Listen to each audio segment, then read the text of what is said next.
passa a correr quando nós damos conta. Por isso, muito boa noite a todos os participantes. É com muito gosto que estamos aqui hoje, dia 17 de março, às 21h30 em ponto, para dar início a mais um webinar. É um prazer ter novamente esta nossa preletora palestrante que já esteve connosco na semana passada, com um tema que estávamos a conversar, tem suscitado muito interesse, quer pela parte dos terapeutas da fala, quer por outros profissionais de educação e saúde, uma vez que a maior parte de nós acaba por estar integrado em equipas interdisciplinares, e é realmente um gosto tê-la hoje falar sobre um tema, dois temas, na realidade, a de ortografia e a disgrafia, duas perturbações específicas de aprendizagem. Mais uma vez, perceber aqui qual é o nosso papel enquanto terapeutas da fala em termos de prevenção, em termos de avaliação, diagnóstico e intervenção. E se calhar, aquilo que estávamos há bocadinho a falar, vamos ter aqui participantes pela primeira vez, mas o grande grosso são participantes que tiveram imenso gosto em ouvi-la na primeira. O tema chama, a preletora também é 2 em 1, por isso temos aqui as condições ideais para ser mais uma noite agradável. Vou só relembrar os palestrantes que estão connosco e os participantes que estão connosco e os novos que terão que aceder ao material que a professora doutora Simone já disponibilizou na plataforma. Têm 8 dias para o fazer, ou seja, para descarregar os materiais, porque em função disso só poderão depois receber o vosso certificado digital. Ou seja, não chega só estar aqui hoje connosco e a participar esta belíssima apresentação, mas também tem que descarregar a apresentação que está disponibilizada e todo o material. Relembrar também que depois tem ainda 30 dias para rever esta apresentação e poderão ver no canal do YouTube do Instituto EPAP, onde poderão se inscrever estas e outros webinars e participarem aqui connosco. É com muito gosto e muita honra e prazer que devo dizer que temos a casa cheia, mais uma vez. Isto parece um disco riscado, mas é muito bom termos terapeutas da fala, fonoaudiólogos, outras áreas, logopedas e até outros profissionais de outra área que já nos perguntaram se não podiam assistir, se ia dar formação, porque realmente são temas muito atuais e que geram aqui, por um lado, alguma controvérsia e mais uma vez tenho que agradecer à nossa palestrante por estar aqui hoje connosco. Nossa palestrante, que eu vou ser assim sucinta na apresentação porque o currículo é muito vasto, não é? Acho que não há palavras para agradecer tudo aquilo que tem partilhado connosco. A professora doutora Simone é fonoaudióloga, é professora titular do Departamento de Fonoaudiologia e dos programas de pós-graduação em Educação e em Fonoaudiologia da Faculdade de Filosofia e Ciências da Unesp de Marília, São Paulo, é membro deste colégio italiano, é coordenadora do Laboratório de Investigação dos Desvios da Aprendizagem do Departamento de Fonoaudiologia também da Unesp e é coordenadora do Departamento de Fonoaudiologia Educacional da Sociedade Brasileira de Fonoaudiologia, nestes triênios estamos a ver. Ou seja, para além de dedicar a sua prática, tem imensa publicação, imensa investigação, dedica-se a isto de corpo e alma. A sala é toda sua, esteja à vontade. Eu estarei aqui para o precisar. Depois já sabe, uma horinha para a sua apresentação e depois abrimos aqui o chat para os participantes colocarem todas as dúvidas. Muito obrigada. Muito obrigada mais uma vez pelo convite, Tânia, ao Adriano, né, por essa oportunidade, né, de abrir as portas de um espaço que permite que haja essa interlocução, né, além mar, né, que a gente costuma dizer, porque é realmente um prazer estar aqui com colegas que são fonoaudiólogos, terapeutas da fala, logopedas e das demais áreas, porque realmente eu estava falando para a Tânia antes de vocês entrarem, que assim, eu amo pesquisar dislexia, obviamente. Minha vida, né, teve um percurso de trabalho com a criança de risco, com a dislexia, mas sem sombra de dúvidas, né?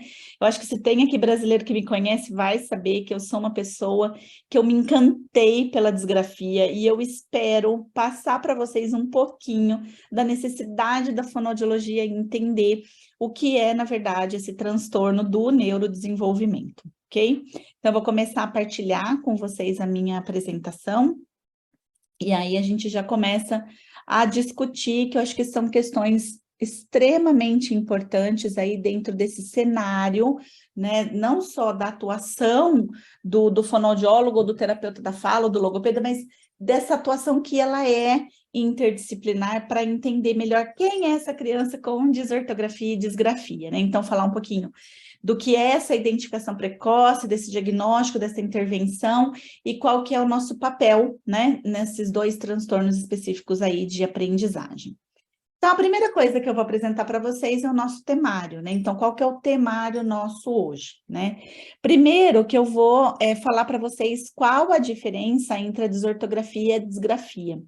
Isso é muito importante porque, na realidade, nós temos uma grande confusão, né?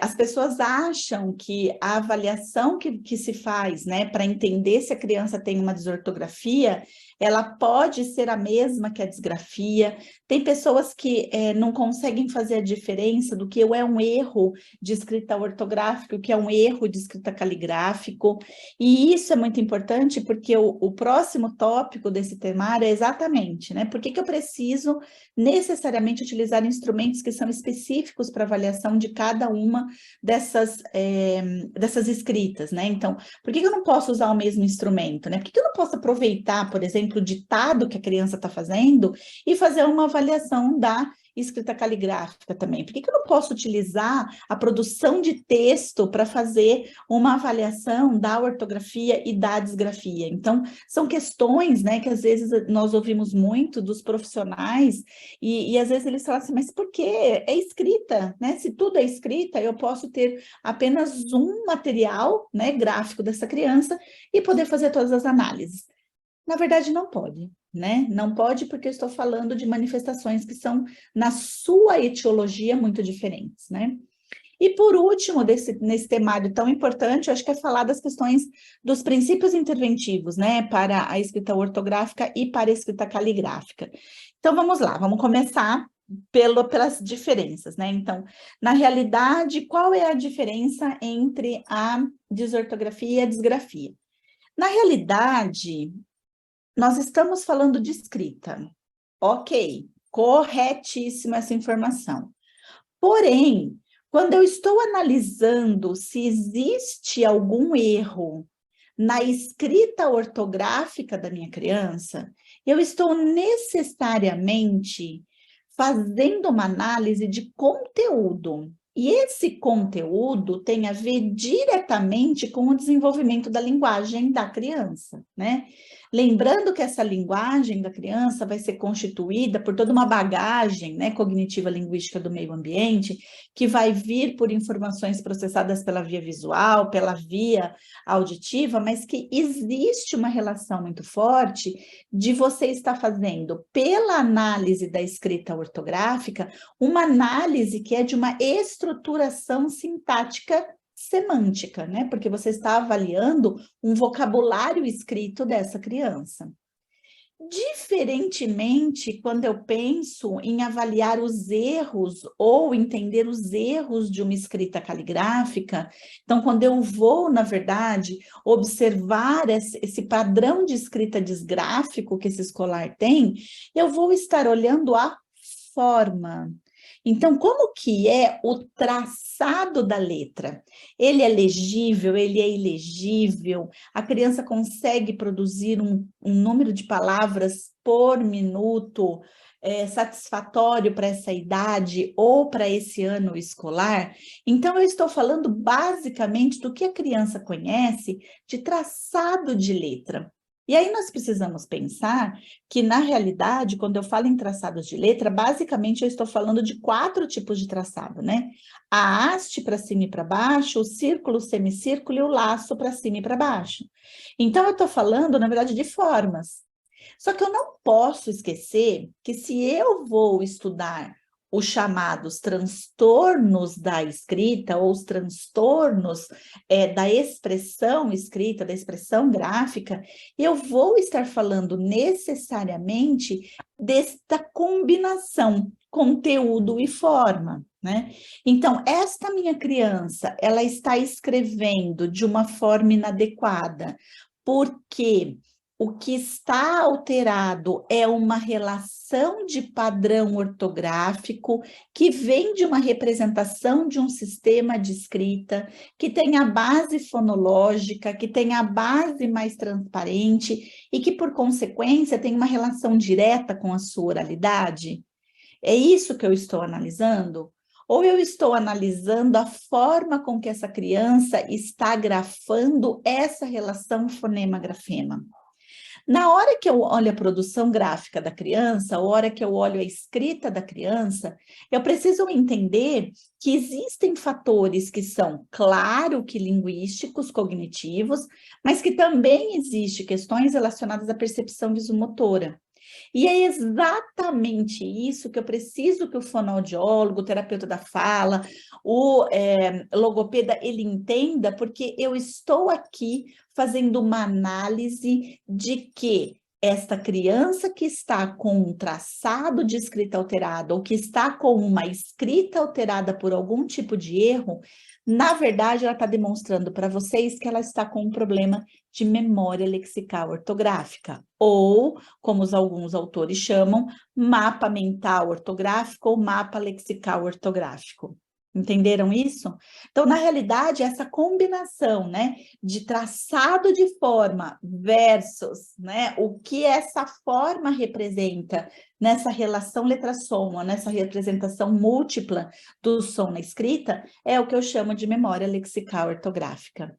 Eu não consigo fazer uma boa análise da escrita da criança, da produção escrita da criança, se eu não tiver uma ideia de que esta criança pode ter não só uma questão oralidade escrita alterada, né? Então, padrão de relação, fonologia, ortografia alterada, mas também um padrão que é percepto visomotor. Então, a gente começa a entender que essas duas questões vão ser extremamente importantes na hora que eu vou analisar a escrita dessa criança. Mas vamos começar pela desortografia, que talvez seja aquela, né, que nós mais tenhamos um conhecimento específico na hora de estar fazendo a análise da produção gráfica da criança. Então, geralmente, quando eu estou falando da desortografia, eu estou falando de uma escrita que é marcada por erros. Então, se ela é marcada por erros ortográficos, na realidade, eu estou falando de uma escrita que está fora dos padrões convencionais de desenvolvimento e aquisições.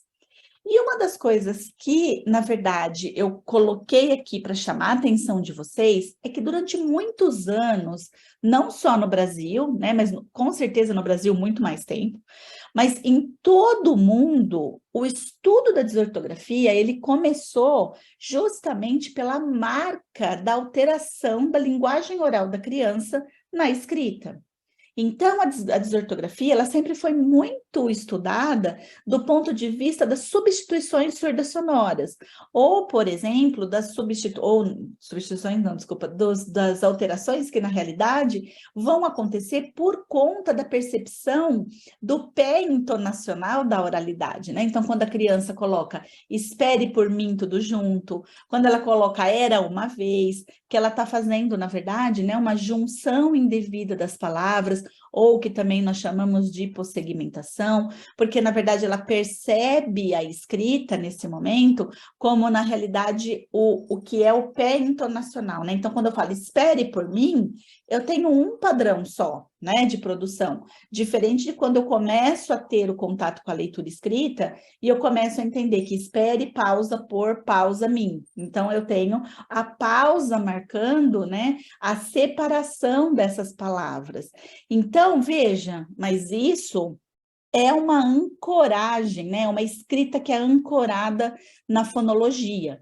Então, durante muitos anos, isso aconteceu no mundo inteiro, e muito mais recentemente, o que acontece, né? Você tem uma sugestão de que essa desortografia, ela passa por uma alteração na planificação da linguagem escrita, né?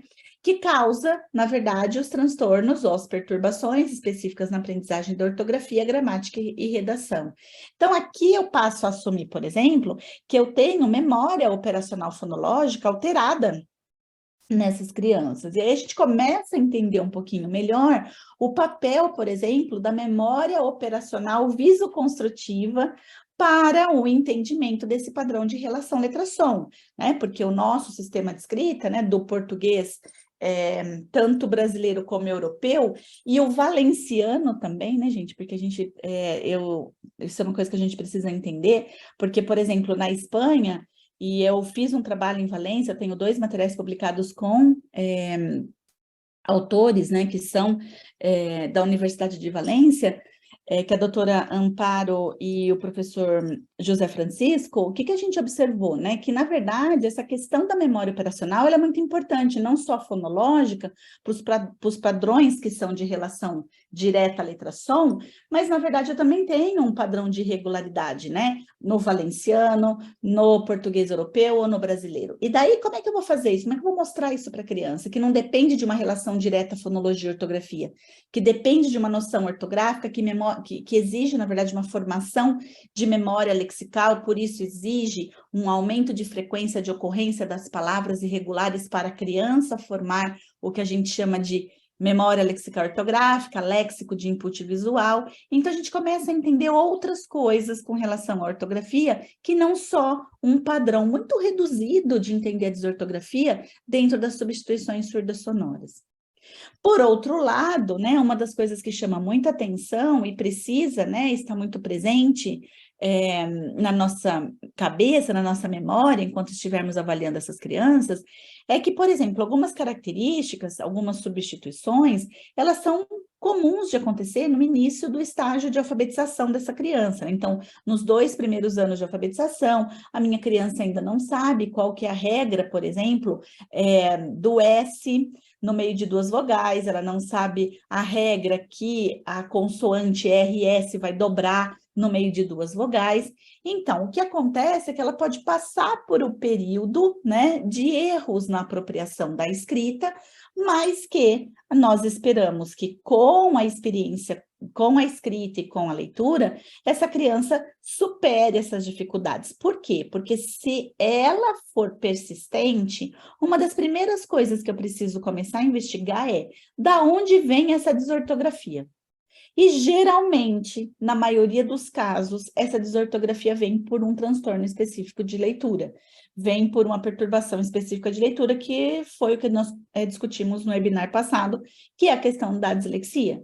Né? Então, essas questões são questões que aparecem dentro, né, do cenário da ortografia, o que faz que, na realidade, quando nós vamos procurar o nosso documento, né, de critério diagnóstico, nós vamos encontrar que a desortografia é um transtorno de aprendizagem específico, uma perturbação específica de aprendizagem com prejuízo na escrita. No Brasil, ele tem o código de F81, né? E ele é especificado como uma alteração de precisão de ortografia. Então, quando eu falo que eu tenho uma alteração de precisão de ortografia, significa que eu tenho erros ortográficos. Mas o que acontece quando eu olho o meu DSM-5 de uma forma mais específica, né? Com uma lupa, né? Eu vou encontrar, por exemplo, que ele não me traz a informação de que tipos de erros ortográficos essa criança vai apresentar. Né? Então, eu não tenho, na realidade, uma indicação de quais são essas alterações. E isso é muito perigoso, porque me parece que se eu tiver uma criança, por exemplo, que tem substituições surdas-sonoras, você pode classificar como desortografia. Mas, por exemplo, e se eu tiver uma criança com uma dislexia visual? E se eu tiver uma criança com um TDAH? Ela também pode apresentar desortografia, e essa desortografia não vai ser marcada por alterações surdas-sonoras. Ela vai ser marcada, por exemplo, por erros de reversão e inversão de ordem visual. Por quê? Porque a minha memória lexical dessa criança não está bem formada, ou não foi bem formada. Então, existem questões importantes aqui de nós abrirmos uma discussão, né, mais clara, que o fato de eu negar a presença, né, por exemplo, de uma informação, de um processamento de base visual para entender as características de letra, para formar essa memória lexical ortográfica, faz com que talvez eu não perceba as alterações que essas crianças podem ter na escrita, simplesmente porque elas não têm alteração de base fonológica. Mas, em toda criança que tem uma dislexia, por exemplo, né, no caso da dislexia visual, ela não vai ter alteração fonológica, mas ela pode ter erros ortográficos que são característicos de uma desortografia, ok? Além disso, a gente precisa considerar que, já que eu falei para vocês da questão da memória lexical ortográfica, vocês não podem deixar de concordar comigo que quando eu estou olhando a escrita de uma criança, às vezes vai aparecer lá uma substituição, uma troca que é de S pelo V, R pelo S, O pelo A. E aí você fala assim, nossa, que troca ortográfica interessante. Mas essa não é uma troca ortográfica. Ela não é uma troca ortográfica porque ela não está dentro do meu sistema de codificação do sistema de escrita. Então, eu não posso achar que eu tenho uma troca ortográfica que ela não tenha a base de uma relação que é ou fonológica, ortografia, ou de uma base que é de representação ortográfica. E aí é que surge o questionamento. Será que essa é uma troca mesmo ou é apenas uma má forma de letra? Se eu estiver falando de má forma de letra, se eu estiver falando de ilegibilidade no traçado, eu estou falando, na verdade, talvez, de uma disgrafia, que tem, na realidade, uma outra definição, né? Quando eu pego, e aí eu vou ter que vou pedir para vocês voltarem um pouquinho antes, né? Quando, na verdade, eu vou consultar o meu DSM-4, né, que é a data lá da década de 90, eu vou encontrar que a disgrafia, no Brasil, a gente ainda tinha a nomenclatura distúrbio, que agora já virou transtorno, e para vocês continua sendo perturbação, né? Então, a disgrafia, então, ela acaba sendo conceituada como um distúrbio de aprendizagem específico com deficiência na expressão escrita. Perceberam a similaridade? Mas olha o que acontece na sua definição. Mas que essa criança vai ter um problema de expressão escrita com persistência de ao menos 6 meses, apesar das sessões de intervenção. Vou ter um problema na habilidade de escrita que é inferior ao esperado para a idade cronológica, e aí eu já coloco os 2 critérios diagnósticos da disgrafia, que é a legibilidade e a velocidade. Eu vou ter uma dificuldade no desempenho escolar ou profissional, e principalmente nas atividades de vida diária. E, de um modo geral, eu preciso que essa criança passe por uma avaliação clínica completa, com medidas de desempenho que são padronizados. Mas daí veio o DSM-5 e ele reclassificou os transtornos específicos de aprendizagem. Então, hoje, o que nós temos dentro dos transtornos específicos do aprender? Eu tenho a dislexia, a desortografia e a descalculia. Para onde foi a disgrafia? Na verdade, nós tivemos uma mudança na classificação da disgrafia, que passou agora a ser uma manifestação do transtorno do desenvolvimento da coordenação, que é o TDC. O que eu achei disso, sinceramente, ótimo, porque agora nós vamos aprender de uma vez por todas, que a hora que eu tenho uma criança que chega com uma escrita caligráfica ruim, eu preciso fazer uma investigação séria, justamente para saber de onde vem essa disgrafia. Então, essa disgrafia, na verdade, precisa ser avaliada do ponto de vista da função motora fina, do ponto de vista da linguagem, porque eu preciso saber o quanto de palavras corretas por minuto essa criança escreve, e incorretas também. E eu preciso saber se essa criança tem uma boa percepção visomotora. E aí eu já falei para vocês no outro webinar que eu preciso entender de processamento visual, porque a leitura começa o seu processamento pelo sistema visual. Mas acontece que se eu não tiver uma boa captação da informação da leitura, se a minha informação visual não estiver registrando todos os detalhes do traçado dessa letra, eu não tenho formação de memória lexical ortográfica, eu não tenho formação de registro visual com todos esses detalhes, o que vai fazer com que essa criança, na hora de produzir uma escrita, ela produza uma escrita deficitária, deficiente, porque eu não tenho traçado de letra que faz a relação correta com esse som. Começaram a entender aonde as coisas começam a ficar muito mais coesas, né, interessantes do ponto de vista do diagnóstico? E aí, então, quando eu falo da disgrafia, né, vocês vão falar assim, mas não tem nenhuma citação dela dentro da dislexia? Tem sim. né? Então, quando eu vou lá no DCM-5 e vou atrás, né, da minha definição de dislexia, ela vai ter lá toda a questão relacionada à leitura, toda a relação à dificuldade com o texto lido, a dificuldade com relação à ortografia, mas olha o que acontece no item D.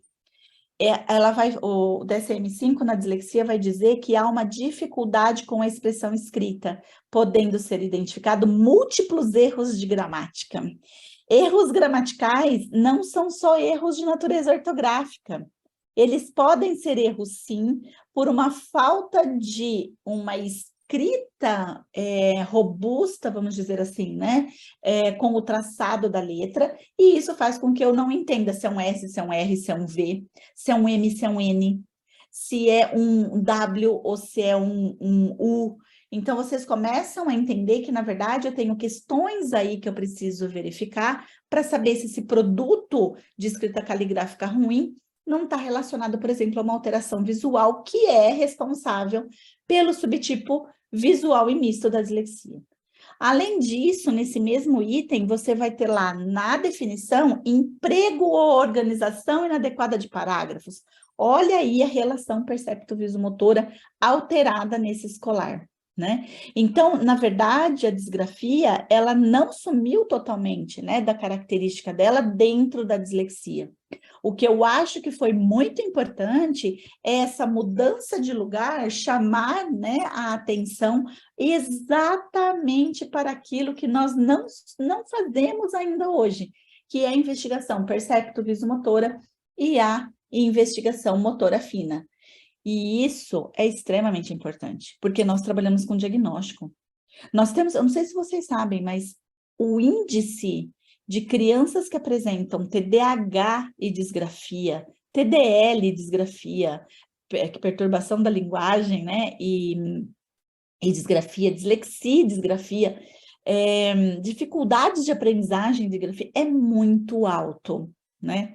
Tanto que, vou contar aqui para vocês agora, que eu fui exatamente estudar. Então, para quem não sabe, eu falei que eu não ia fazer o meu primeiro pós-doutorado e fui fazer o meu segundo pós-doutorado na Inglaterra em transtornos motores para estudar as características da disgrafia nos diferentes quadros de transtornos do neurodesenvolvimento. E o que eu descobri é que, na verdade, a gente precisa estudar muito mais para entender que existem diagnósticos que são, sim, co-ocorrentes, mas que, na verdade, existe, como no caso da disgrafia, uma forte possibilidade de eu estar falando de manifestações que são decorrentes de alterações de circuitarias neurológicas, ok? Que eu vou entrar um pouquinho daqui a pouco com vocês.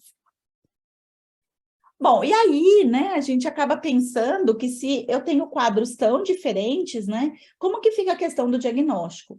Na verdade, a questão diagnóstica, ela vai ser, o raciocínio vai ser o mesmo, tanto para disgrafia como para desortografia. Então, no primeiro momento, eu não vou pensar nunca na presença de uma desortografia ou disgrafia antes dos 8 anos, 11 meses, 29 dias, que é o que vale também para dislexia, né? E por que isso? Porque, na verdade, eu preciso garantir que esse escolar que está chegando para mim com uma escrita ortográfica alterada ou com uma qualidade de escrita caligráfica ruim, ele recebeu instruções para aquisição e prática da escrita, né? Então, ele teve um momento em que ele foi estimulado com relação ao traçado da letra, com relação ao mecanismo de correlação letra-som, para que eu consiga dizer, olha, realmente, ele foi estimulado e foi a circuitaria neurológica dele, temporo-parieto hospital, que não funcionou, né? Ou fronto-parieto hospital, que não funcionou e que realmente ele tem essa escrita com essa qualidade ruim, tanto do ponto de vista da ortografia como da disgrafia, ok? Então, isso é uma coisa que a gente precisa se ater, até porque, né? Eu estou falando de um transtorno específico de aprendizagem, que da mesma forma que acontece com a dislexia, eu não posso fazer nenhum diagnóstico antes de ter a maturação neurológica das áreas integrativas para a formação de memória.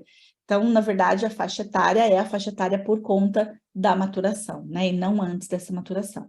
Mas é claro, né, que da mesma forma que eu falei na dislexia, eu preciso e posso levantar o risco, assinalar, né, falar, olha, realmente essa criança tem um risco para apresentar o diagnóstico de disgrafia e desortografia, e começar a fazer a intervenção precoce. Por isso que os rastreios nessa área são muito importantes, né? Só que existe uma questão aqui que eu queria trazer para vocês, para a gente discutir, porque o que faz com que a desortografia e a disgrafia seja muito complicada para nós fazermos o diagnóstico é que ela depende muito de fatores externos, né? Então, eu preciso, por exemplo, ter uma escola boa. Eu preciso ter uma escola, por exemplo, que trabalhe na educação infantil todos os 4 tipos de traçado de letra, né? Então, preciso, por exemplo, que essa criança seja submetida ao ensino sistemático da letra maiúscula, minúscula, de forma e cursiva, porque isso, na verdade, vai ajudar o meu sistema visual a formar a habilidade de constância de forma, que vai fazer a criança perceber que o A é o A em qualquer situação, seja ele maiúsculo, minúsculo, de forma cursiva. Eu preciso que a pré-escola trabalhe os 4 tipos de traçado de letra, porque eu preciso que essa escola trabalhe, por exemplo, a haste para cima, para baixo, o semicírculo para cima e para baixo, até porque o nosso sistema de escrita, ele é muito similar visualmente. Eu vou só descompartilhar aqui para mostrar uma coisa para vocês. Olha só, vocês já pensaram, gente, o que é essa aprendizagem do mundo das letras para o escolar? Não é fácil. Olha só. Eu preciso, na pré-escola, fazer com que o meu escolar, ele entenda, por exemplo, isso daqui, ó. Que letra é essa? A. Que letra é essa? A. Que letra é essa? Ai, desculpa. A. Que letra é essa? A. Isso daqui é constância de forma.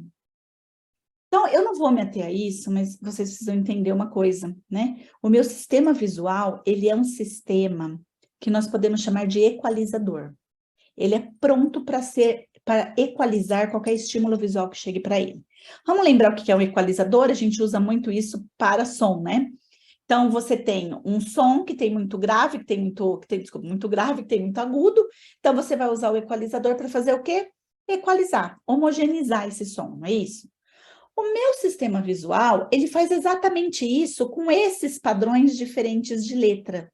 Não só de letra, mas também, por exemplo, quando a criança lê um texto que tem uma palavra em negrito e uma palavra em itálico. Então, assim, o que ela vai entender? Que aquilo ali é uma palavra, né? Então, ela equaliza e ela consegue reconhecer. Agora, veja só. Se eu tenho uma escola, como eu tenho aqui no Brasil, né? E quem é brasileiro vai saber do que eu estou falando. Eu tenho uma escola aqui no Brasil que ainda está discutindo se a criança tem que ser alfabetizada pela letra de forma cursiva, que a letra de forma, ela tem que ser ensinada desde a educação infantil até o 3º ano, e só no 3º ano a criança trabalhar com a letra cursiva. Sabe o que vai acontecer? Esse sistema equalizador que está pronto para formar a constância de forma, para fazer o reconhecimento da letra em qualquer tipo de portador do texto, para fazer a leitura ou produzir uma escrita, não vai funcionar. E isso não tem nada a ver com uma falha do sistema visual da criança, tem a ver com a forma com que eu estou oferecendo essa estimulação para a criança. Então, vocês entendem como esse fator externo, ele é importante? Porque esse fator externo, que chama metodologia, ele acaba trazendo para a criança uma dificuldade no processo de ensino e aprendizagem. Outra questão importante é, não podemos trabalhar os traçados das letras. Tudo bem, mas não vai reclamar depois que a criança está confundindo o N pelo V, o N com o M, o U pelo V, porque isso vai acontecer. A criança precisa desenvolver nesse mecanismo que a gente chama, né, de equalizador, que tem um nome, né, que nós chamamos de... que tem um nome mais específico. Nossa, me fugiu agora, vou lembrar. Que, na verdade, é invariância. O sistema de invariância visual, o que vai acontecer? A criança, ela vai realmente se perder, porque imagina isso, ó. Que letra é essa? C. Que letra é essa? A. Que letra é essa? O. Que letra é essa? P. Que letra é essa? Q. Que letra é essa? B. Que letra é essa? D. Vocês viram? A mesma forma que tem posicionamentos e direcionalidades diferentes, é importante para a criança perceber. Agora, se eu não treino isso, eu não formo a minha memória lexical ortográfica. E aí a criança confunde o P com o B, porque, na verdade, a criança tem um problema fonológico, mas não é visual, né, gente? O P e o B. Ah, mas isso acontece quando você tem o formato manuscrito? Não, gente. Olha só, conta para mim isso aqui nesse similar, ó. B, e eu faço o. Você já viu os números? O 3, que vira o 8. O 2, que pode virar o 8. Vocês entenderam? Percepção visual, formação de memória para identificação de traçados, percepção de detalhe de letra, atribuição do córtex occipital. Então, percebam que, na realidade, eu posso gerar dificuldades num sistema visual que a criança tem pronto para aprender, só que, na realidade, ela não é estimulada. E aí eu vou falar que ela tem um transtorno do neurodesenvolvimento. Eu vou falar que ela tem uma disgrafia, que ela tem, na verdade, uma desortografia. Quando, na realidade, o meu sistema de ensino falhou. Quando, na realidade, não dei a oportunidade de ter uma instrução adequada para entender as similaridades do nosso sistema de escrita. Então, começam a perceber, né, como isso é um pouquinho mais complexo do que fazer os diferenciais, né? Ou de falar, não, disgrafia não é comigo, é com a TO. A TO não vai saber disso, gente. Desculpa, se tiver TO aí, pode até abrir a câmera, depois a gente conversa. A TO não vai fazer isso. A relação da TO é terapia de mão, a relação da TO é trabalhar a função motora fina, e isso eles vão nos ajudar muito. Mas dizer que o diagnóstico de disgrafia, tanto para avaliação como para tratamento, é delas, não é. Elas não dão conta, elas falam isso. Simone, a gente precisa de ajuda, né? Vamos discutir o que está acontecendo com essa criança, porque tem a ver com o funcionamento da percepção visual e a relação visomotora, né? Que envolve a linguagem, né? E aí eu já disse no outro webinar, né? Quem assistiu, volto a repetir para quem não assistiu, que a linguagem é a área predominante da fonoaudiologia, da terapia da fala e da logopedia, né? Claro que a gente vai estar trabalhando em equipe para questões importantes, por exemplo, como a disgrafia, mas a gente precisa ter o olhar da questão da linguagem, né?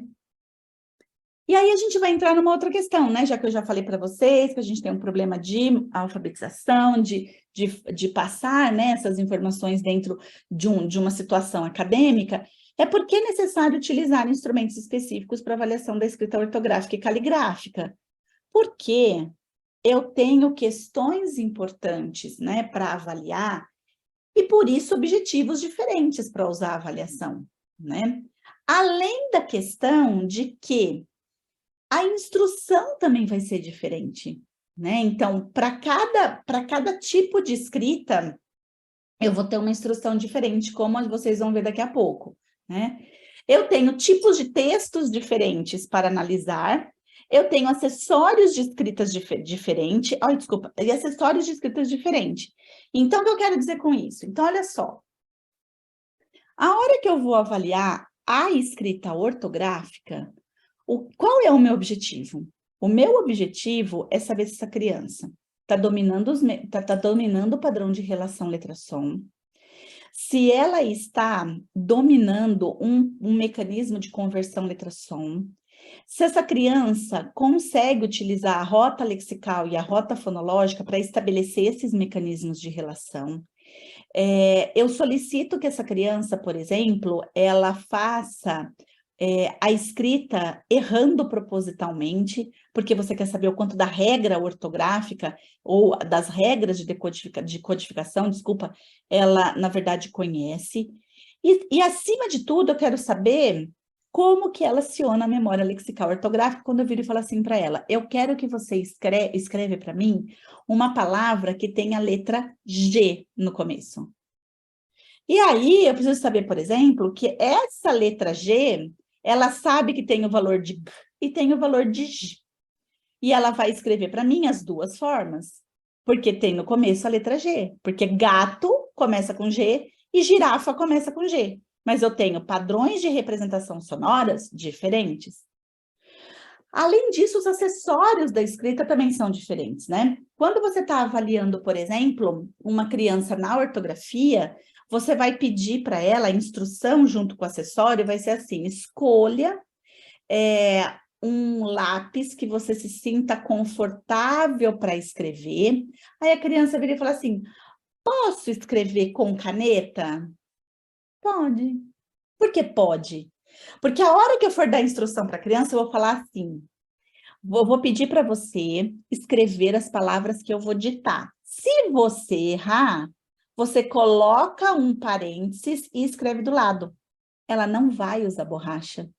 Então, é indiferente ela usar caneta ou lápis. Concordam comigo? Agora, se eu vou para a escrita caligráfica, né? Na verdade, o que vai acontecer? Eu vou pedir para ela assim: você vai copiar esse texto o mais rápido que você conseguir para você fazer a sua melhor cópia. Ou você vai escrever esse texto e eu vou cronometrar o tempo. Você vai escrever o alfabeto. Então, vocês percebem que eu não vou ditar o alfabeto para a criança, eu vou escrever, porque ela precisa da relação visoespacial. Eu estou avaliando uma habilidade que é de integração visomotora. Então, eu não vou dar ditado para ela. Então, por isso que eu não posso usar o ditado que eu dei para avaliar a escrita ortográfica para avaliar a caligrafia. Por outro lado, você vai pedir assim para a criança: por favor, escolha o lápis, né? Qual lápis que você sente que você escreve melhor? Ai, posso usar esse meu lápis, que é desse tamanhinho assim, gente? Pode, porque você garante que ele vai fazer o melhor dele com um lápis que ele já conhece. Pode usar caneta? Não.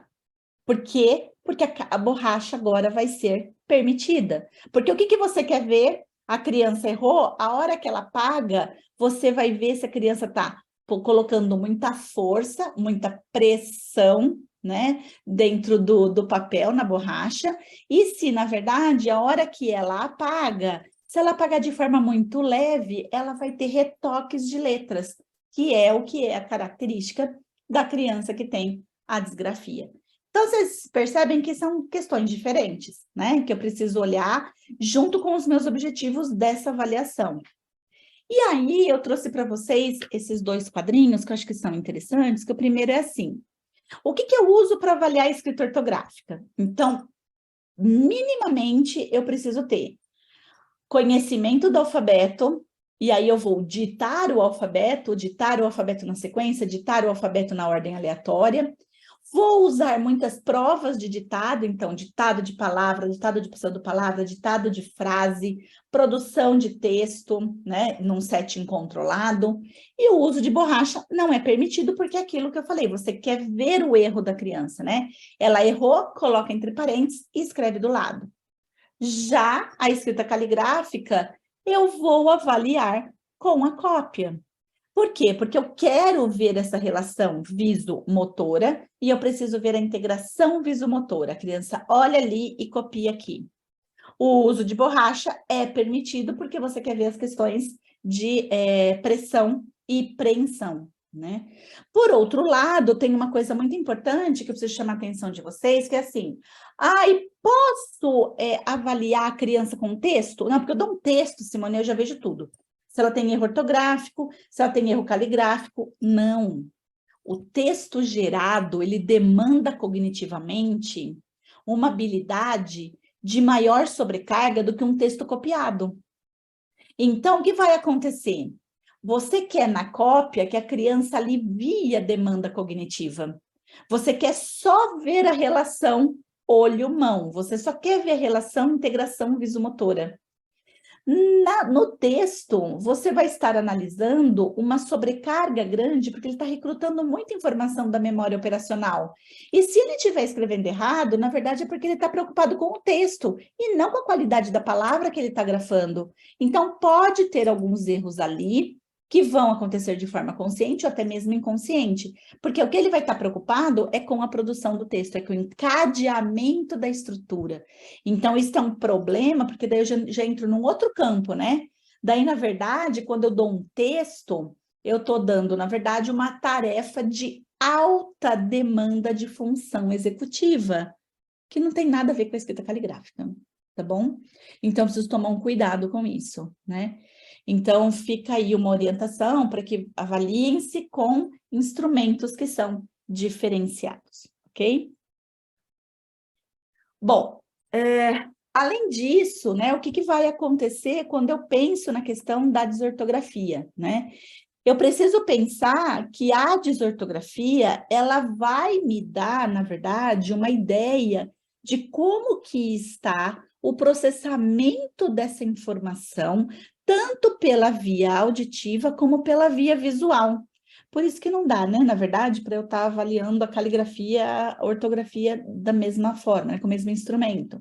Porque olha só o que acontece quando eu tenho uma desortografia.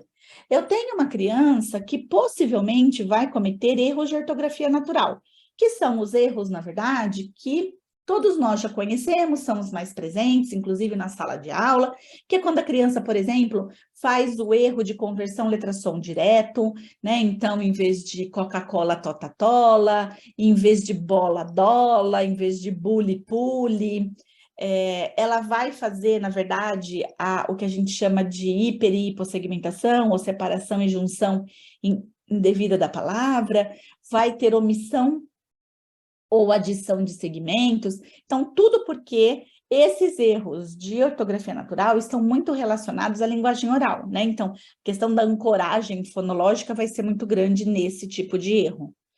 Já os erros de ortografia arbitrária são já os erros que dependem do contexto. Então, por exemplo, quando que eu uso o G e o GU, quando que eu uso o C e o QU, quando que eu uso o R e o RR, quando que eu uso o S e o SS, quando que eu uso o M antes do P e B. Então, quando eu uso o G e G, então essas G e G com J e com G, que é diferente, na verdade, de quando eu tenho os erros cometidos de ortografia arbitrária, que são aqueles que independem de regra, né? Então, por exemplo,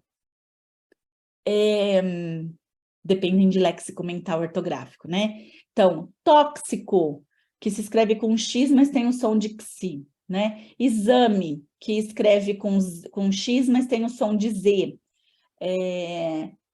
Que o arroz, na verdade, é com Z e não é com S, né? Então, essas palavras que, na verdade, não têm uma regra por trás que explique a sua ocorrência, na verdade, são palavras que dependem de léxico mental ortográfico, que a criança precisa ter uma exposição de alta frequência para que você forme essa memória, né? Então, só dando um exemplo rápido para vocês entenderem. Então, por exemplo, quando eu peço hoje para as crianças escreverem Jeep, aí elas vão lá, hoje elas estão escrevendo até o Jeep com G-E-E-P, né, porque é a marca, né? Mas, por exemplo, Jeep, aí a criança para, pensa e fala assim, ai, eu acho que é com G. Aí ela escreve com G.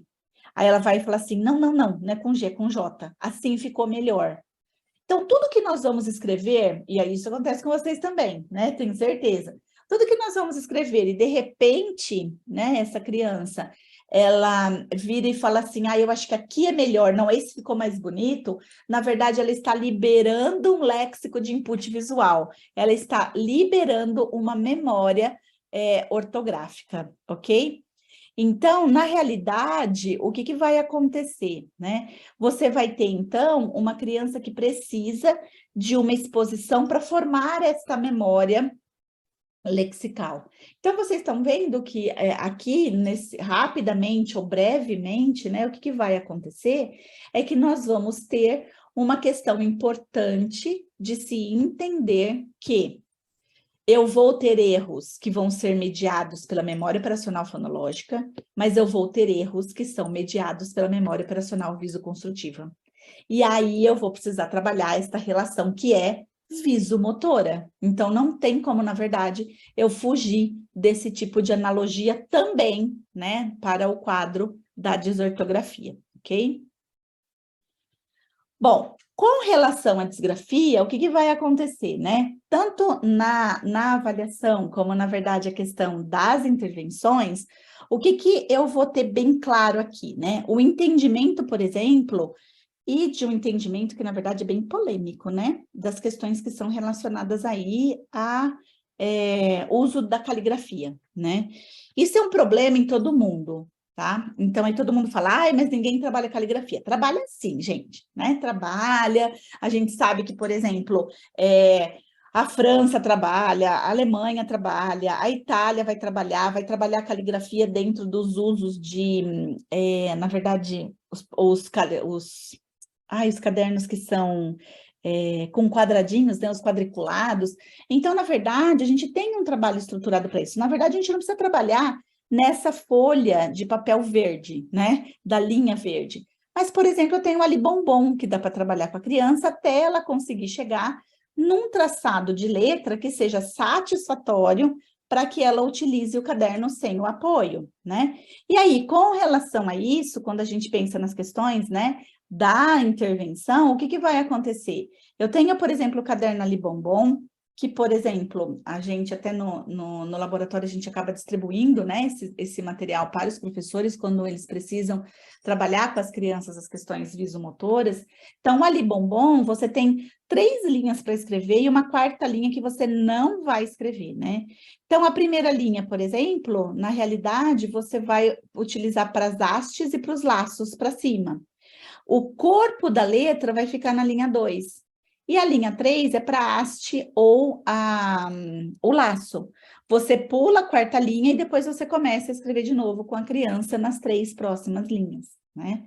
Eu também tenho, na verdade, aquilo que eu falei para vocês, o papel quadriculado, né? Onde eu posso ter o quadriculado maior ou ter o quadriculado menor, porque na realidade você tem aí a questão do trabalho visoespacial, e aí você tem uma estilização da ficha caligráfica, né? Que você pode utilizar seguindo aí esses parâmetros, né? Na realidade de escrita, onde o tracejado vai ser o local onde você vai estar realizando aí o traçado do corpo da letra. Então, veja, né, eu tenho várias formas de ajudar essa criança a trabalhar no momento em que ela tem aí, por exemplo, uma letra que é uma linha flutuante, uma curva em ascendente, uma curva em descendência, que você precisa trabalhar dentro das questões também aí junto com a ortografia, ok? E aí, é claro, né, que eu não posso deixar de falar que o que acontece, eu não vou entrar nessa discussão, né, porque não dá tempo, mas depois, se vocês quiserem, a gente pode até conversar sobre isso. É claro que hoje se discute muito a questão da tecnologia, né, mas existe um consenso, né, que você pode usar e deve usar a tecnologia, principalmente para essas crianças que têm, né, um quadro de disgrafia mais alterado. Mas eu tenho que lembrar, por exemplo, que esse tipo de estimulação que eu vou fazer com essa criança, ele tem que ser no nível da intervenção, uma intervenção precoce, uma intervenção diagnóstica, porque não dá para alfabetizar com a tecnologia, né? Eu acho que todo mundo aqui já sofreu na vida quando trocou o computador e viu que o A não estava no lugar do A do antigo computador. Então, esse é um problema, porque você não está formando o traçado da letra, né? Você está utilizando uma organização que é espacial, não é visual, é espacial, que faz com que talvez você não tenha essa formação da memória lexical ortográfica para escrever, né? Então, tecnologia para o trabalho de estimulação, para o trabalho da intervenção, ok. Para a alfabetização, não. E aí existe um site, que eu não sei se vocês conhecem, mas eu gosto muito dele. Existe, na verdade, uma infinidade de materiais para trabalhar a percepção visomotora e as questões, né, da escrita caligráfica. Mas eu gosto muito do I Can Learn. Ele é um site, na verdade, canadense, e ele traz não só estratégias, mas ele traz todas as estratégias que são baseadas em evidência científica para o desenvolvimento da leitura e da escrita, né? Então, por exemplo, você pode ter acesso a exercícios de tracking, por exemplo, que é exercícios de rastreio ocular, né?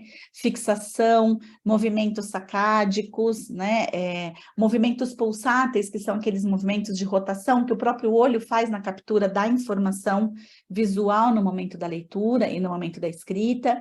E aí você tem as atividades, né? Então, você tem várias atividades de discriminação visual, relação de posição visual no espaço, closura visual, memória sequencial, figura e fundo, constância de forma. Então, assim, você tem um material robusto, que ele é extremamente atualizado. Então, assim, você já não tem mais a Ladybug, né? Você já não tem mais a Joaninha ali. no site. Você tem o coelho agora. Então, ele vai se, na verdade, sendo alimentado cada vez mais com estratégias que são, como posso dizer, mais atualizadas, né? Para o trabalho de percepção visual e visomotora da criança, ok? E ele é gratuito, tá bom, gente? Isso é importante falar, tá? E aí, por último, né, e muito importante, que eu acho que é por isso que a gente está aqui debatendo isso, qual a importância, então, dessa discussão? Porque eu preciso que o fonoaudiólogo, o logopeda, o terapeuta da fala se aproprie dessas questões que são de escritas relacionadas não só à ortografia, mas à caligrafia. Por quê? Quem é a criança com dislexia? É a criança que tem alteração de fluência de leitura versus fluência de escrita. Nós temos vários estudos internacionais, muitos estudos mostrando a importância de se fazer uma avaliação com medidas de legibilidade e velocidade que incluam não só, né, o número de palavras corretas por minuto versus incorretas, com a tendência dessa criança ter uma maior ou menor pressão para o padrão de escrita. Então, pressão, velocidade e fluência são características que são vinculadas ao quadro de dislexia, que são vinculadas a um quadro, por exemplo, de TDAH, cada um com o seu padrão, obviamente. Então, se eu estou falando de dislexia, se eu estou dizendo que a dislexia ela é um diagnóstico que a fonoaudiologia é uma das profissionais, né, mais importantes, se não a mais importante para fazer por conta das questões da linguagem, eu preciso entender da fluência de escrita também. Eu preciso entender das questões kinemáticas, né, da questão de latência de escrita dessa criança. Ah, mas eu tenho uma TO que faz isso para mim. Ótimo, vamos trabalhar em parceria, então vamos pedir essa avaliação em conjunto, né? Mas eu também preciso dessas informações, né? Porque sem essas informações, por exemplo, eu não consigo fazer um diferencial de criança com dislexia visual e TDAH. E aí eu estou envolvida no diagnóstico da dislexia, eu estou envolvida nos problemas de aprendizagem com relação às crianças com TDAH. E daí, eu não vou fazer essa avaliação porque outro profissional vai fazer essa avaliação? Como que fica, na verdade, o meu diagnóstico? Então, ótimo, se tem a parceria, se em Portugal todas as TOs são habilitadas para fazer isso, ótimo. Mas você não se esqueça que você avalia a leitura, que é de entrada de sistema visual, que esse sistema visual alterado vai formar uma memória lexical ortográfica alterada e você pode não estar fazendo um diagnóstico correto simplesmente porque outro profissional faz a avaliação e vocês não conversam. Então, acho que a parceria é fundamental. É claro que você fala assim, nossa, mas eu tenho que avaliar tanta coisa.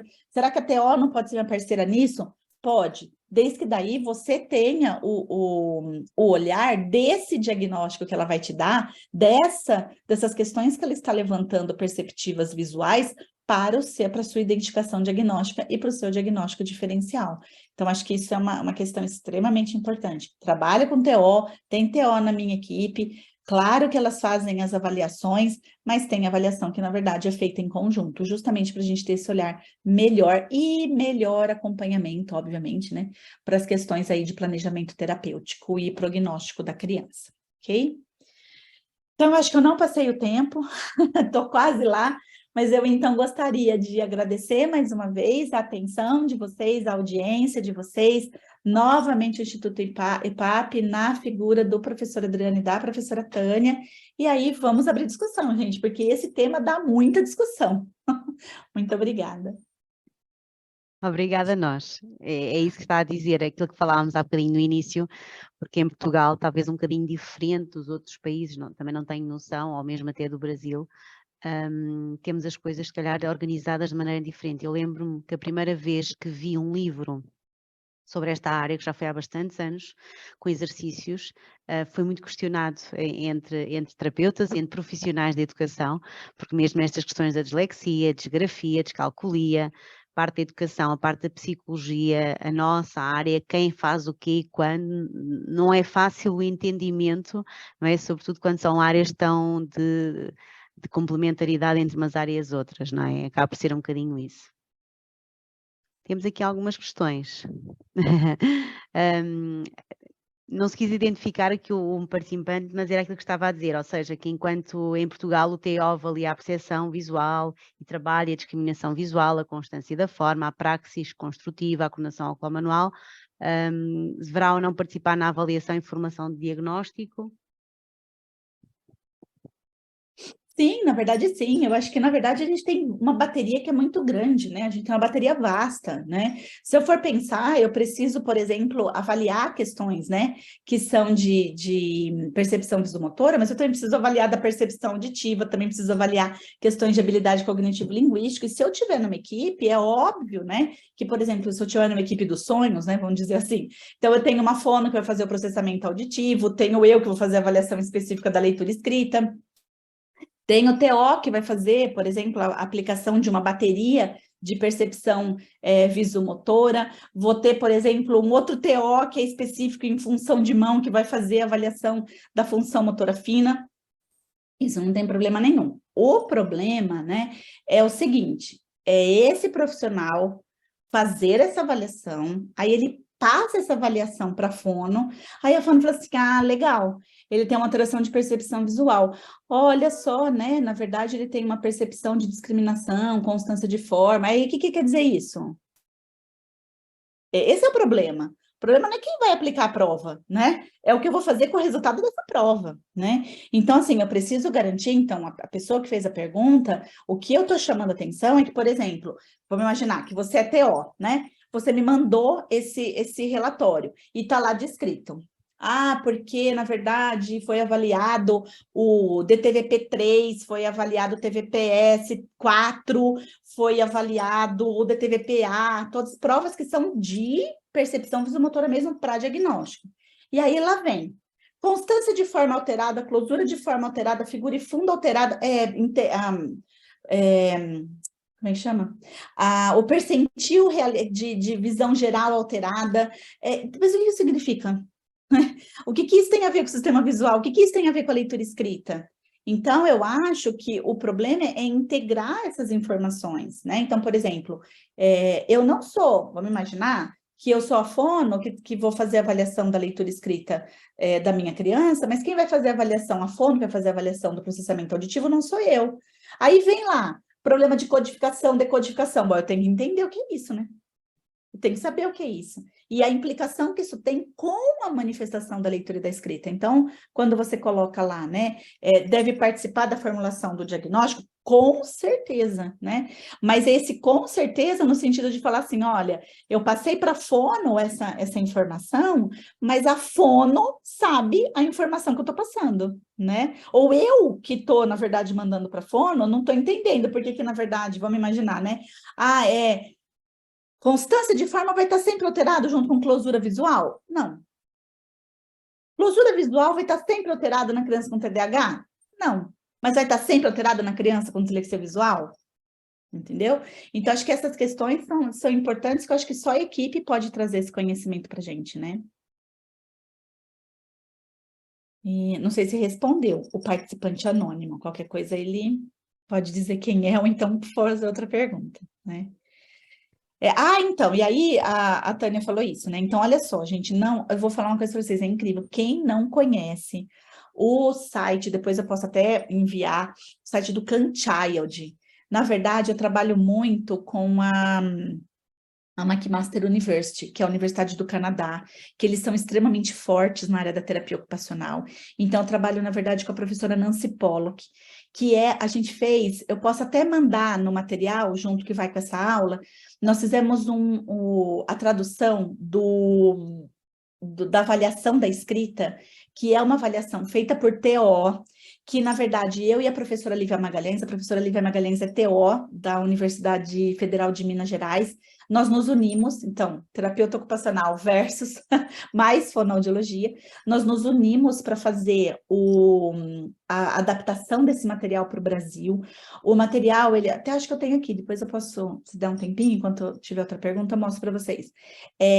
Na verdade, você vê legibilidade, você vê preensão de lápis no papel, os estímulos que foram adaptados para a língua portuguesa, foi a fono, no caso, fui eu e a minha equipe que fizemos, né, para poder garantir que realmente a gente vai estar avaliando com relação ao traçado, ao contorno, à curvatura, angulação. E é um material que é usado com fono e TO, né? Então, eu trabalho muito com TO. Eu acho que essa parceria, eu acredito muito nessa teoria aí, nas questões dos transtornos aí de aprendizagem. Enquanto a Tânia faz a outra pergunta, eu vou tentar achar para mostrar para vocês, mas eu passo também. E se eu não me engano, está lá no site do Kantchild também, em português, para vocês baixarem. É muito bom, né?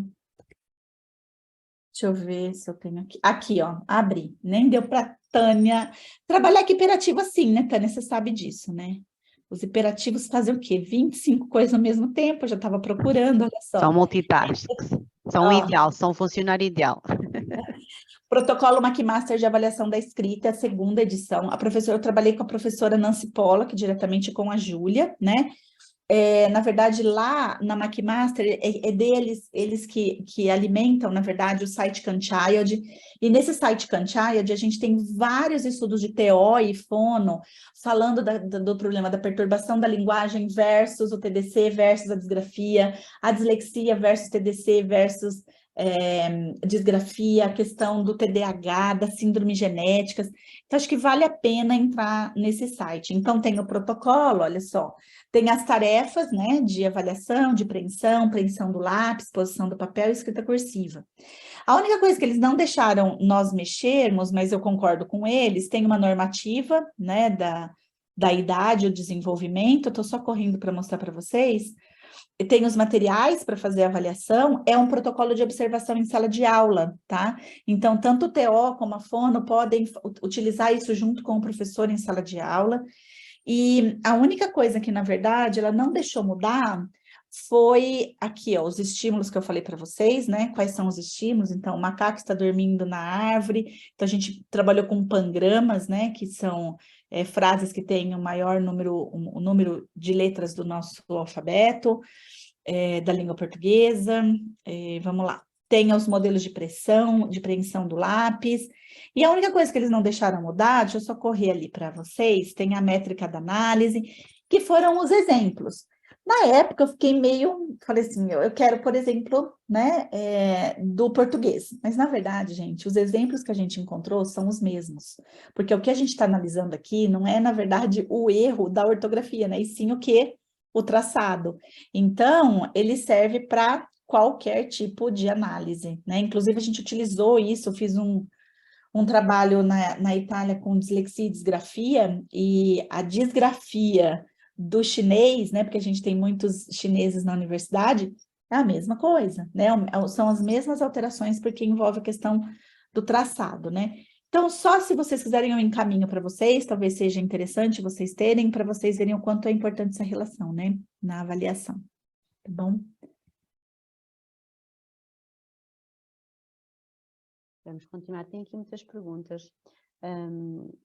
A colega pergunta, a Ana, pergunta, no caso de uma criança que tenha perturbação do desenvolvimento motor e com consequências na qualidade de letra, poderemos assim ainda diagnosticar disgrafia?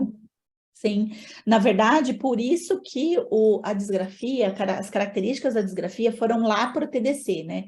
Porque o que é o TDC? Ele é um transtorno do desenvolvimento da coordenação que compromete tanto o FMF como o FMG, função motora fina e função motora global. Talvez comprometa mais o global do que o fino, mas na realidade você vai ter esse comprometimento. E a gente tem características dessas crianças com TDC que às vezes elas são confundidas, por exemplo, com crianças com dislexia visual, até mesmo com TDAH, né? Elas são muito desorganizadas na organização espacial, elas têm problemas com matemática, gramática, que exige muita organização, e aí sim, né? Na verdade, você tem uma disgrafia como consequência de uma alteração da função motora fina.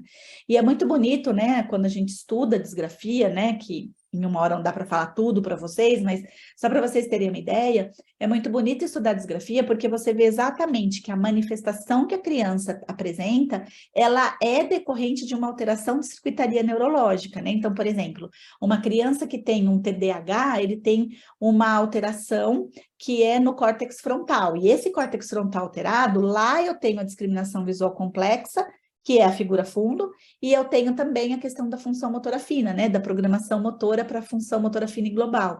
Então, essa criança vai ter uma disgrafia porque ela tem uma alteração de função motora fina mais percepção visual complexa. E aí você vai usando esse raciocínio para entender a dislexia, para entender a dificuldade de aprendizagem, enfim, né, na verdade, a gente tem um monte aí de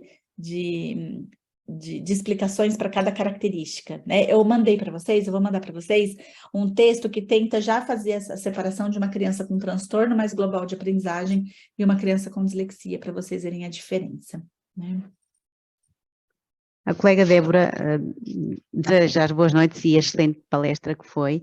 E ela pergunta, no caso da criança com 10 anos com perturbação do espectro de autismo e com perturbação a nível da atenção, déficit de atenção e hiperatividade, com fluência na leitura, mas escreve com letras de forma com troca de grafemas e não consegue escrever com letra cursiva. Se pode ter essas dificuldades em conjunto.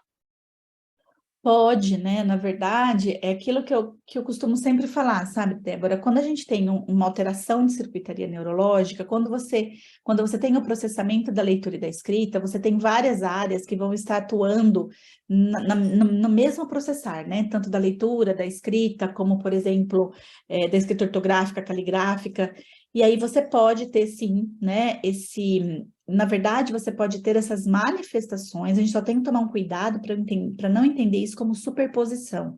A maioria dos autores dizem que assim, né, e eu costumo dizer isso muito, né, toma cuidado, porque a criança não é um compêndio DSM-5, né, então a criança tem um TEA, TDAH, disgrafia, dislexia, desortografia, não é bem assim, né, qual que é o quadro dela? O quadro dela é um TEA, então esse TEA, né, essa circuitaria neurológica que não está processando bem essa informação, vai te dar como características de manifestação e vai te dar a manifestação do TDAH, da disgrafia, da desortografia. Então, sim.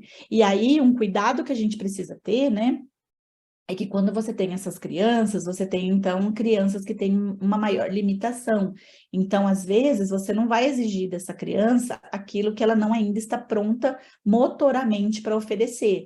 Então, você vai ter crianças, por exemplo, que não vão conseguir chegar no desenvolvimento da letra cursiva, mas você vai conseguir instalar o padrão da leitura, da escrita, pela letra de forma. Então, aí você vai ter que fazer com que haja uma adaptação de todo o material que é utilizado com ela para a leitura, para o uso da letra de forma, né?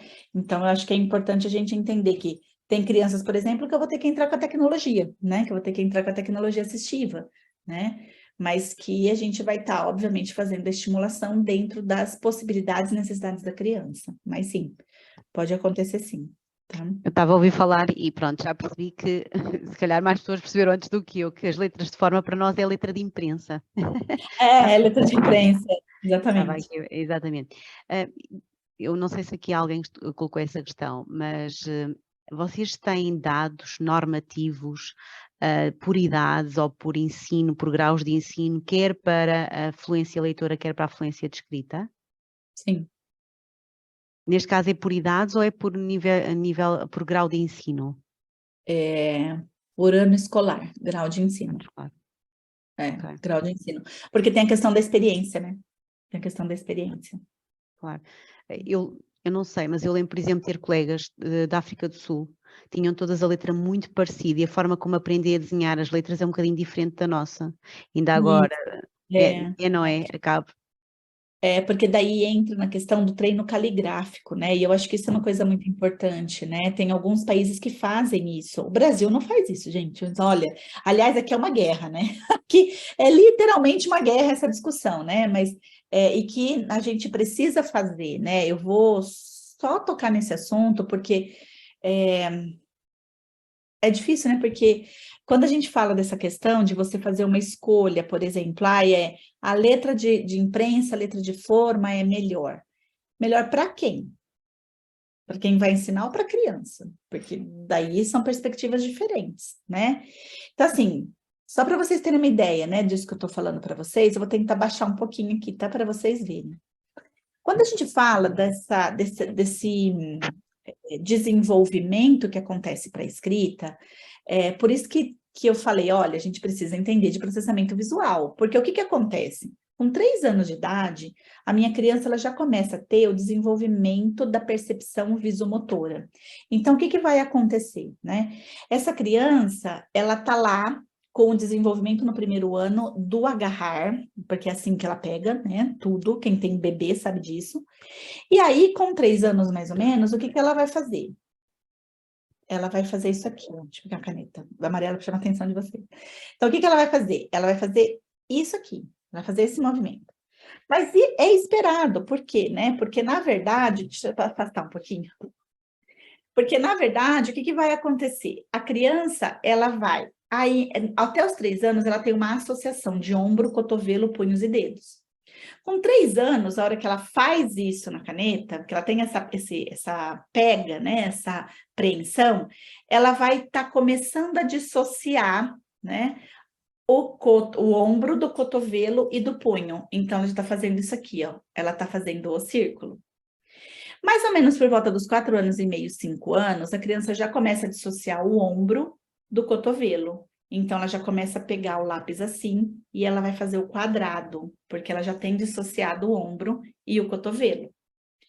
Quando mais ou menos ela está por volta dos 6 anos, ela já vai estar fazendo a trípode digital dinâmica, que é o que você chama de movimento de pinça, e ela já está pronta para fazer o triângulo, porque ela vai ter uma dissociação ombro, cotovelo, punhos e dedos. Então, ela vai fazer isso aqui.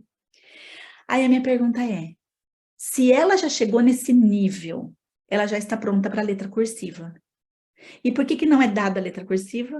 Porque as pessoas acham que é mais fácil e natural para a criança fazer a letra em prensa, mas não é. E aí a gente vai ter um outro problema associado, que vários estudos estão mostrando isso, que é o seguinte: quando você está fazendo, agora eu posso só compartilhar, porque eu acho que eu preciso mostrar para vocês entenderem um pouquinho melhor. Olha só. Quando você está escrevendo, você está recrutando uma circuitaria neurológica, que ela é, na verdade, uma circuitaria fronto, porque você precisa da tensão, né? Lembra, tensão seletiva. Fronto, occipito, parietal, temporal frontal. Vamos lá? Olha só. A hora que o meu córtex frontal está executando a letra A, o meu parietal está liberando a letra B e o meu occipital está liberando a letra E. Num contínuo processo fronto, parieto, occipital. Isso vai fortalecendo tanto planejamento, sequenciamento, programação e execução. Se eu não me engano, tem a ver com função executiva isso, né? Então, aí o que acontece? A escola decide por bem fazer o quê? O A, B. Aí sabe o que acontece? Quando o frontal está executando o A, o occipital está liberando o B. E eu tirei o parietal da jogada. Aí vocês vão dizer assim, nossa, mas que criança desorganizada. Nossa, que não consegue fazer, abotoar uma sequência de botão. Não consegue ter uma sequência de lavar o rosto, escovar o dente. É claro, a atividade que mais recruta sequencialização do córtex parietal é leitura escrita. Se tira isso da criança, aí você vai colocar a culpa nela, que ela tem um problema de desorganização.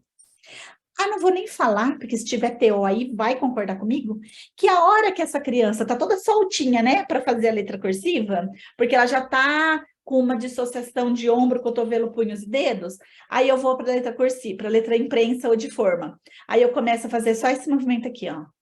Aí eu começo a tirar o movimento do cotovelo, começo a associar novamente o ombro, daqui a pouco a criança tá assim, tá com dor na mão, tá com dor no braço, porque daí toda a musculatura dela ficou retesada, né? Ficou tensa.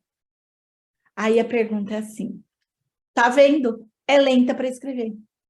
Tá vendo? Não consegue escrever. Tem problema. Não, quem tem problema é o sistema, né? Que tá... Não existe essa palavra, tá, gente? Mas é que eu costumo discutir isso com os professores, né? Tudo que o neurodesenvolvimento conseguiu fazer de evolução, aí vem a escola e faz uma involução, né? Daí eu não entendo como é que funciona isso, né? Então, quando eu falo que falta prática baseada em evidência na educação, é isso, né? Então, qual é a justificativa de usar só a imprensa? Não pode ser porque é mais fácil, gente. Mais fácil para quem, né? Acho que isso é uma pergunta.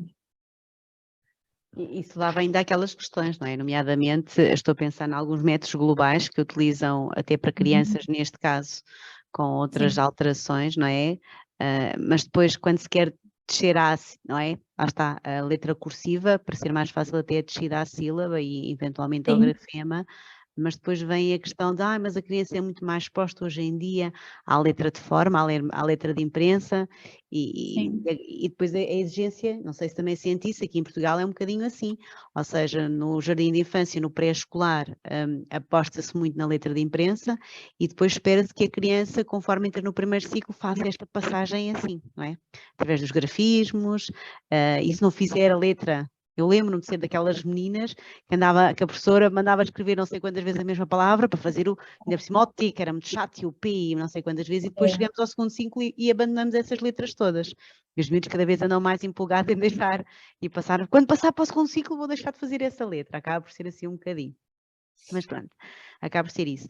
A Joana Falcão, além de nos agradecer a apresentação, ela pergunta exatamente que baterias de avaliação de leitura e escrita é que neste momento a doutora Simone está a utilizar. No Brasil, Joana, só conta isso para mim. No Brasil? Eu suponho Então, que sim. assim, na verdade, no Brasil, a gente utiliza algumas provas, que são provas que ajudam a gente a entender as questões relacionadas às habilidades e processos que são alterados nessa criança. Então, eu uso o Prolec, eu uso... Primeiro que assim, né? Vamos voltar. Eu não faço nenhuma avaliação, inicio nenhuma avaliação com um protocolo de avaliação propriamente dito. Eu sempre começo por um rastreio. Então, a gente tem baterias de rastreio, e nessas baterias de rastreio você identifica quais são as habilidades mais defasadas, e aí você pode partir para uma escolha de procedimento mais específico, né? Então, por exemplo, quando escolher um PROLIC ou um protocolo de habilidade cognitivo-linguística associada à leitura. Então, quando você vê que, na verdade, no rastreio, essa criança não tem alteração no rastreio das habilidades metafonológicas. Então, você vai para o PROLIC, porque você já viu que a metafonologia dessa criança não está alterada. E aí você tem o Prolec, você tem o Promeli, você tem o Adflu, que é medição de fluência de leitura, o Proconli, que é para compreensão de leitura, você tem o Pró-ortografia, que é para avaliação da escrita ortográfica, tem a escala de disgrafia, que é para fazer a avaliação da qualidade da escrita caligráfica. Deixa eu ver o que mais. Tem a bateria de avaliação de cálculo matemático, então a gente tem vários. Se vocês quiserem, depois eu posso colocar lá quais são as baterias, né, que a gente tem no laboratório lá, que a gente acaba utilizando, mas é uma bateria, porque infelizmente a gente ainda não tem uma bateria única, né, para avaliar a questão da dislexia. Por pouco tempo, né, gente? Eu não sei se tem alguém aqui da Espanha, mas se tiver, vai, acho que entender o que eu, na verdade, vou estar falando, porque talvez vocês conheçam. A gente tem um trabalho, né, muito sólido com o professor Fernando Coetos, que é da Universidade de Oviedo. E ele tem, né, o Prolexia, que é da família do Prolec, né, que é uma bateria para avaliação da dislexia, e a gente está trabalhando nela aqui no Brasil, né, como a gente já tem o Prolec, já tem o Prolec CR, agora a gente já está indo para a adaptação e as normativas que para nós vai ser prolexia, né, que vem daí da dislexia. Mas é claro que essa bateria vai ter uma limitação para nós, principalmente para mim, que estudo muita dislexia visual, né, até porque eu não falei sobre isso, mas a gente precisa utilizar algumas medidas que são, por exemplo, visoatencionais, de viso-span, que tem que medir velocidade, e a gente precisa dessas provas no computador. Então, se indicar, por exemplo, uma bateria dessa alteração visual, a gente vai ter que checar com as questões mais tecnológicas, né? Não sei se respondeu a pergunta. Temos outra questão da Inês, que agradeço a partilha maravilhosa e que ficou aqui com o bichinho com a vontade de aprofundar e de saber mais. E ela pergunta se a criança que apenas realiza erros de consolidação de casos de leitura, como por exemplo o RE, ou neste caso um RE simples, ou o RE duplo, ou os dois erros, não é? E outros aprendidos no primeiro ano de escolaridade e não revelar nenhum erro de cariz fonológico, podemos falar em desortografia ou apenas alterações na aquisição e consolidação dos casos específicos ortográficos, e ela acaba por concluir que faça esta questão porque sem omissões, adições e ou substituições fonológicas não repete sempre a um diagnóstico de perturbação específica de linguagem e pede-se confirmação ou neste caso se não se está a pensar bem. Na verdade, assim, você está corretíssima, porque você está isolando totalmente a possibilidade dessa criança ter um problema de percepção visual. Mas a hora que você começa a pensar que essa criança talvez tenha um problema, não fonológico, mas de percepção visual, que o problema dela, na hora de perceber a questão do RRR, tem a ver com a formação da memória lexical ortográfica e que isso te dá uma alteração de rota fonológica e que talvez junto com essa desortografia ela tenha um padrão de leitura que é mais lentificada, com problemas de acurácia, quando tem essa complexidade, porque essa é uma alta complexidade, né? Você tem uma sílaba complexa aqui. E as sílabas complexas, elas têm, na verdade, uma característica, né, que a gente chama de recrutamento de informação lexical, de região occipitofonológica, occipitotemporal, desculpa, que dá uma alteração que é uma alteração visofonológica, você não está acertando, entendeu? Então, eu só tenho que tomar um cuidado com isso, né? Não são só questões fonológicas que as crianças com problemas, perturbações de aprendizagem vão ter, né? Por isso que eu preciso da investigação da via visual e da via visomotora. Até porque essa criança pode muito bem ter uma alteração de nomeação automática rápida, que é uma prova que recruta muito o acesso lexical pela via visual, e, na verdade, demonstrar para você que a memória operacional visoespacial, visoconstrutiva vai estar alterada, tá bom? Não sei se ajudou também. Eu penso que sim. E a mesma colega pergunta, se a dislexia é um diagnóstico feito por exclusão, não temos que atestar que as outras áreas estejam dentro dos padrões do desenvolvimento normal? Por exemplo, uma criança com déficit cognitivo não pode ser diagnosticada com dislexia, certo? Mais ou menos. Vamos lá, olha só. Por que mais ou menos? Você está pensando no déficit, na perspectiva teórica do déficit único. E aí está correto, né? Então, assim, você tem a dislexia, você tem uma dislexia que é de origem primária, então vamos pensar, né? Na neurologia, eu tenho dois tipos de origem das alterações relacionadas aos transtornos do neurodesenvolvimento. A primeira origem é a origem primária, né? Então, você realmente vai excluir tudo o que vai te dizer que essa criança pode ter de comprometimento para a leitura escrita. Então, por exemplo, né, o que é uma origem primária? Toda alteração que ocorre na ausência de situação desfavorável do sistema nervoso central. O que é uma situação desfavorável? É uma lesão, né? E aí, se você descarta, não tem deficiência intelectual, não tem deficiência física, não tem deficiência motora, não tem deficiência cognitiva, é uma criança com dislexia. Porém, o que a gente já sabe na literatura, e a gente tem vários materiais com relação a isso, é que a gente precisa começar a entender o que é a perspectiva teórica do déficit múltiplo. Porque daí o que vai acontecer? Você já está falando dessa perspectiva dos transtornos do neurodesenvolvimento acontecerem na possibilidade de uma origem secundária, ou seja, né, eles vão acontecer na presença de uma situação desfavorável. Mas aí você não vai ter o diagnóstico puro, então você vai ter o quê? Você vai ter um TEA com manifestações de dislexia, você vai ter um deficiente intelectual com manifestação de dislexia, entendeu? Você vai ter, então, a dislexia como manifestação, lembrando que, para que isso aconteça, você precisa ter a característica da dislexia e a característica do TEA, característica da deficiência intelectual e a característica da dislexia. Por que eu estou falando isso? Porque tem muitas pessoas que falam assim, ó, porque eu tenho uma criança, Simone, com uma deficiência intelectual e ela só reconhece letras, só reconhece sílabas e, na verdade, ela é disléxica, né? Não, não é disléxica. Por quê? Porque o que caracteriza uma dislexia? A dislexia é caracterizada por uma falha no desenvolvimento da fase alfabética. A fase alfabética é o mecanismo de relação letra-som, ou, né, na verdade, tanto para a questão visual como fonológica. Então, por exemplo, essa criança passou pelo estágio de identificação de letra, passou pelo estágio de identificação de sílaba, mas a hora que ela vai ler gato, ela lê cato. Na hora que ela vai ler a palavra dois, ela lê bois. Então, você percebe que ela está fazendo um erro de conversões aí, né? Então, aí ela é uma criança com dislexia. Agora, se a criança não lê, se a criança só reconhece palavras de alta frequência, se a criança não escreve, ou escreve só palavras de alta frequência, se a criança só identifica a sílaba, não tem como ela ser disléxica, entendeu? Então, aí você pode ter os diagnósticos conjuntamente, desde que você entenda que essa dislexia vai ser secundária, tá bom? Ao quadro maior. A Ana coloca-nos outra questão. Quando temos uma criança que tem, neste caso, TDAH, e que com a intervenção deixa de cometer erros fonológicos, mas continua a revelar muita dificuldade em aplicar as regras ortográficas, continuamos a manter um diagnóstico de ortografia? Exatamente, exatamente.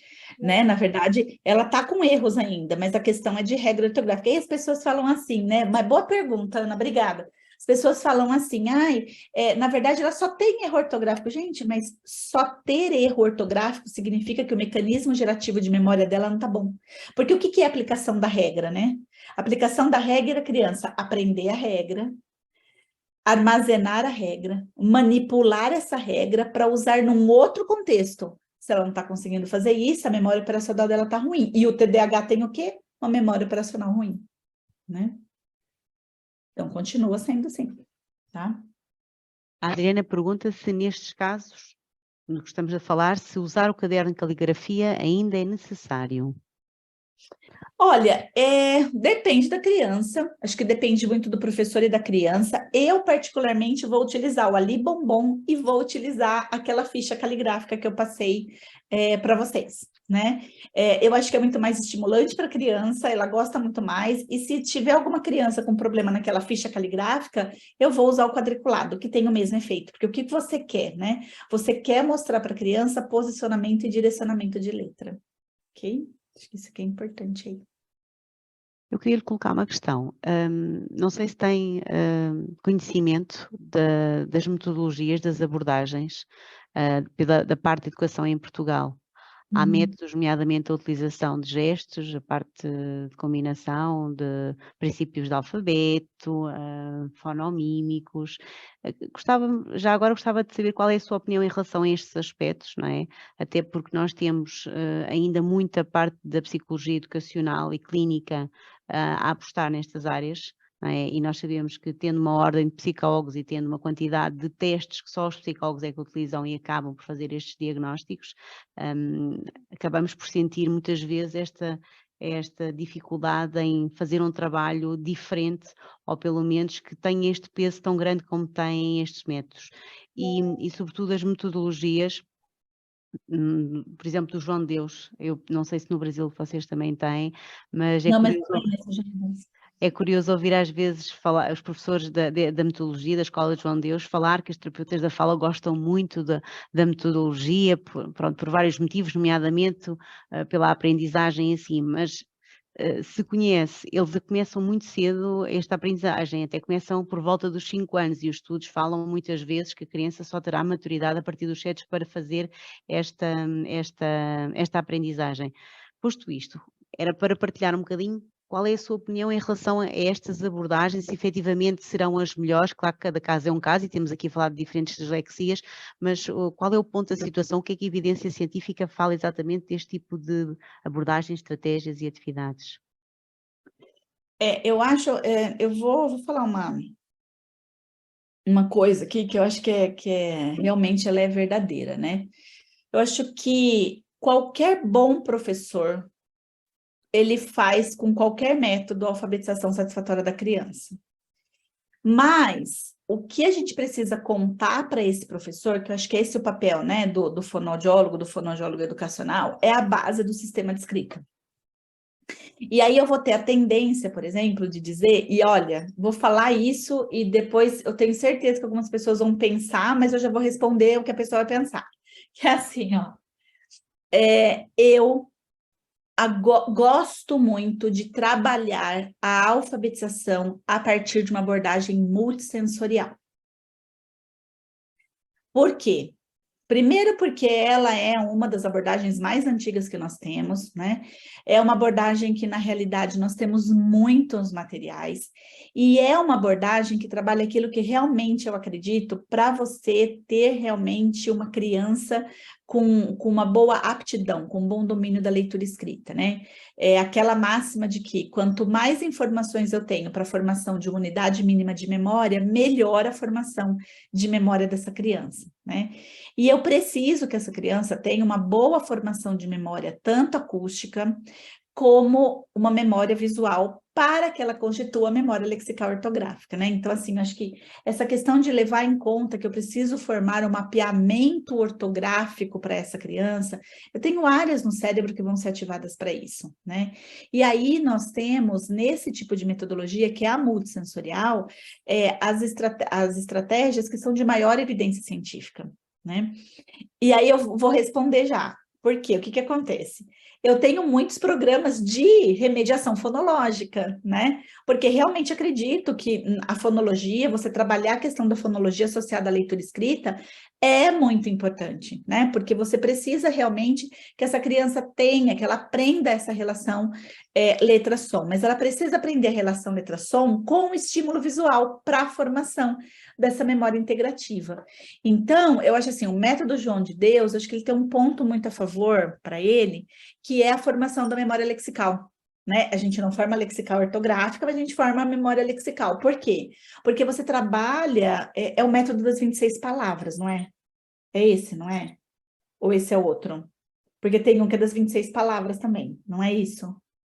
Então, Esse que está a assim, eu falar acho é o método das 28 palavras, é o método que global. desculpa, Este errei não. duas. A cartilha, a cartilha de João de Deus não, trabalha a partir do fonema.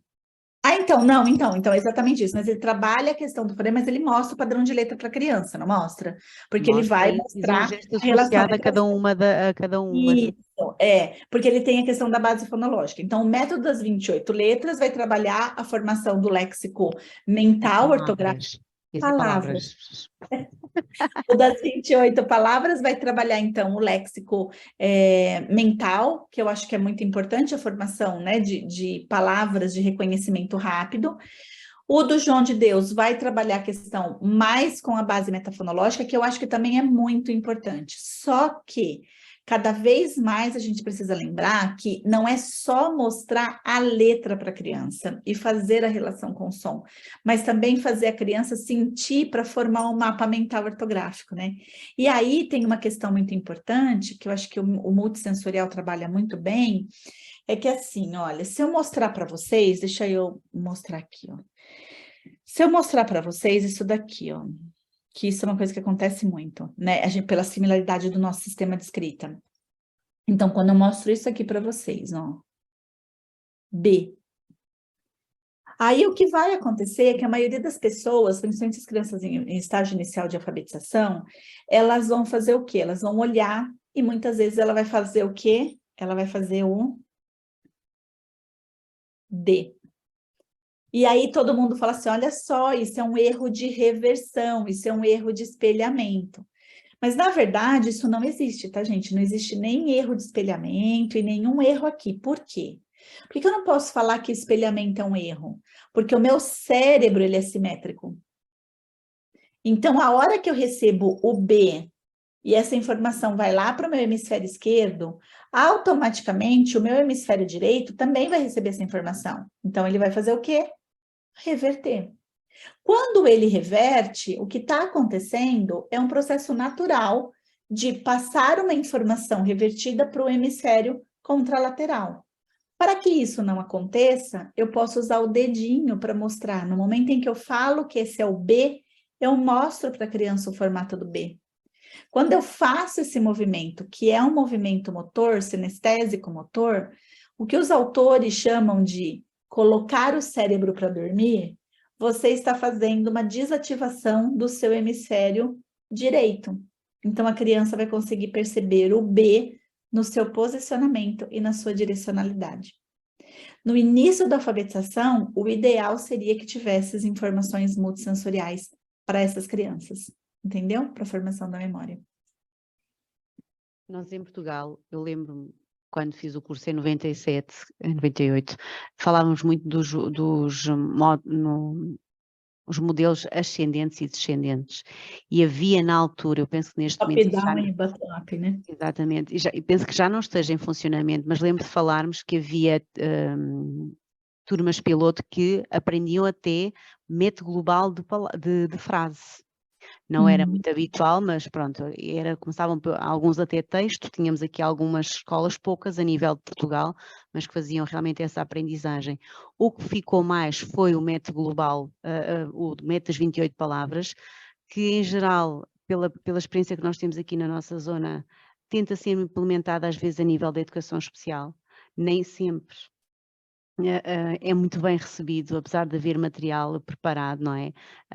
Ainda temos muito a questão da utilização dos métodos mais tradicionais, que nós sabemos que para algumas crianças não é minimamente o método mais adequado. Ainda hoje falávamos isso em equipa, Sim.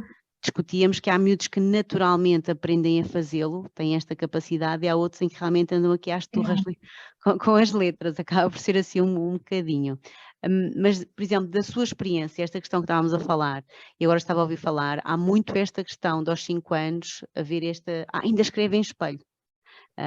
As educadoras, os pais, os pediatras, possivelmente algumas terapeutas, e é como quase um sinal de alerta que é importante começar a trabalhar e depois quando vamos a ver a criança não tem muitas noções de corpo que são fundamentais, não é? Acaba por ser um bocadinho isso. Na sua opinião, ou seja, o que é que nós deveríamos estar atentos para efetivamente percebermos aqui em termos preventivos e em termos de sinais de alerta para um acompanhamento, ou neste caso para uma avaliação, um rastreio, o que é que seria importante perceber em termos de fases de desenvolvimento em relação a estas crianças? Então, a gente precisa ficar de olho. Quando a criança começa a fazer, né, o que se chama de espelhamento, né, que vocês acabaram de aprender que não existe isso, né, o que está acontecendo é que meu cérebro está dando uma resposta que é a resposta que ele sabe, ele não conhece ortograficamente essa palavra, ele não conhece o registro, nem ortográfico nem o registro gráfico, né, então seria muito importante já entrar com a multissensorialidade, né, então entrar com a areia, entrar com a massinha, então entrar para essa criança perceber esse traçado para formar melhor essa memória, né?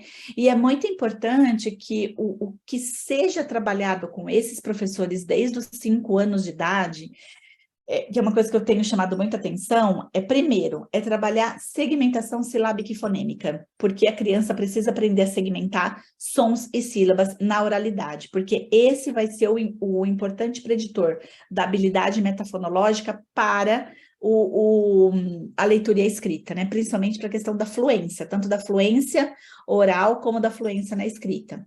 E a segunda questão importante é trabalhar muita manipulação, né? E aí, isso que é interessante, né? Os métodos multissensoriais, eles são pautados na manipulação. Então, a manipulação silábica e fonêmica, e aí, posteriormente, grafêmica, para a criança começar a entender, ou melhor, né? Para o córtex pré-frontal da criança começar a entender que, por exemplo, o K do começo do casa está no meio de macaco e está no final de maca, por exemplo. E é o mesmo elemento. Então, você está ensinando o sistema nervoso central a perceber o mecanismo gerativo que é característico do nosso sistema de escrita, né? Então, habilidades de segmentação silábica e fonêmica e manipulação silábica e fonêmica na educação infantil teriam que ser prioritários, né, na estimulação. E no primeiro e segundo ano de alfabetização também, né, gente? Porque eles vão precisar, né? Eles vão precisar. Ana Carvalho agradece também a palestra e dá os parabéns e pergunta que tipo de estratégias é que podemos utilizar em crianças ao nível da memória lexical ortográfica.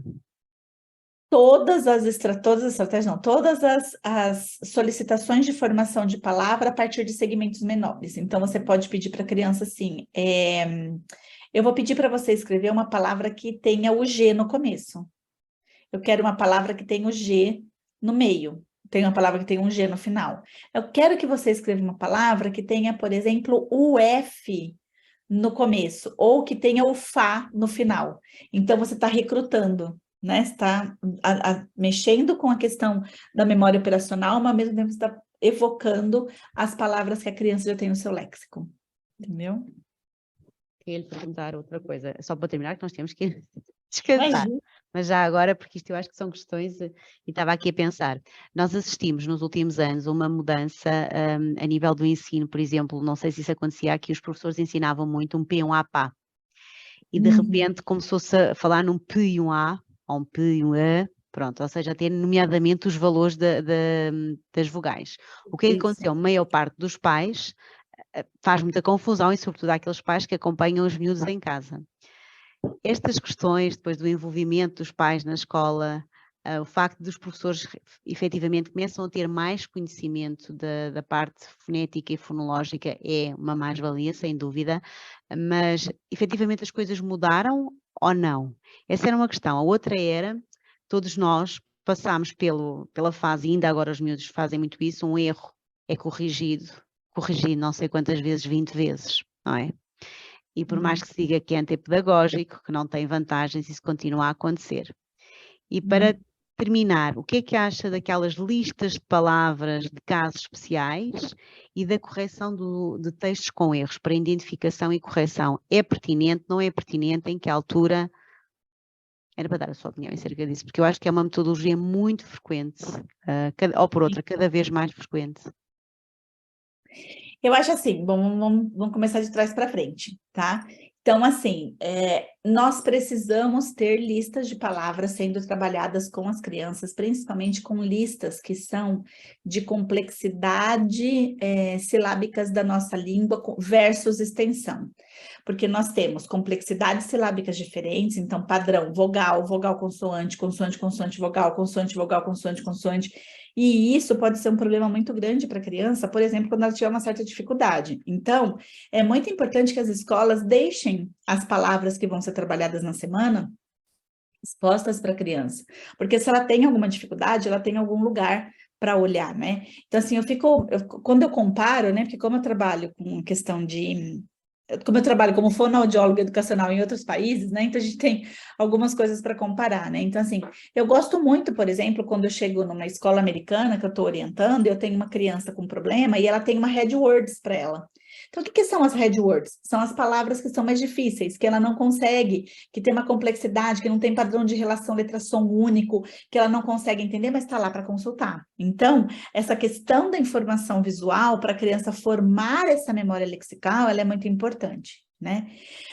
Segundo, tem que existir a correção tem que acontecer na hora em que a criança comete o erro. Agora, não vai adiantar assinalar se você não mostrar para a criança onde é que está o erro, né? Então, eu preciso assinalar, e aí, e isso é uma coisa que a gente pode fazer de diferentes formas. A gente pode, por exemplo, trabalhar a técnica da folha em branco, né? Que é a facção e refacção. Então, você pode trabalhar em grupos. Eu escrevo um texto, meu amigo escreve um texto, a gente troca. Ele vai corrigir, se ele tiver dúvida, ele consulta o dicionário. Aí, a hora que vier as correções, com a palavra escrita corretamente, eu, que sou a dona do texto, vou recorrigir. Porque fica muito... Eu fico pensando, né, como é que é a formação dessa memória da criança, porque se ela escreveu lápis com Z, é porque ela não sabe o que é S. Se você colocar um risco vermelho, vai dar na mesma, gente. Porque ela não vai, ela vai saber que ali tem alguma coisa errada, mas ela não sabe o que é. Se ela soubesse, ela com certeza não estaria escrevendo lápis com Z, né? Então, eu acho que essa questão de você trabalhar formas diferentes dessa facção, que é a construção do material, versus a refacção, que é a correção, eu acho que é muito importante. Isso pode ser feito no grupo de crianças, né? Quanto ao fato da gente escrever várias vezes, eu acho que, na verdade, não é uma técnica muito boa, né? Porque não funcionou antes, também não vai funcionar para a gente agora, né? Para essas crianças. Mas eu acho que você inserir a leitura com a dificuldade ortográfica que você está trabalhando é super válido, porque daí a criança ela vai identificar na leitura. Portanto, ela vai estar formando a memória lexical e ela vai se autocorrigindo. Então, acho que isso é extremamente importante, né? Porque copiar 50 vezes a palavra lápis com S não vai ajudar, né? Não vai ajudar. Sobretudo porque eles às vezes fazem um L, depois fazem um A, depois fazem um P, assim. Ah, tá, e foi fazer bem invertido. Escrevem a palavra, assim, acaba por ser assim um bocadinho. Também, com esta questão mesmo da pandemia, as réguas de leitura começaram a ser muito difundidas.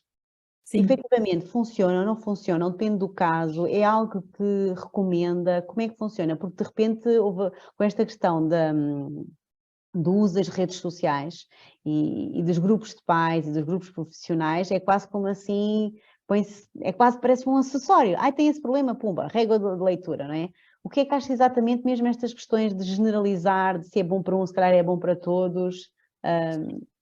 Eu gosto muito da regra da leitura no individual, no coletivo ela não dá certo, né? Porque é uma atividade que você tem que fazer a tutoria.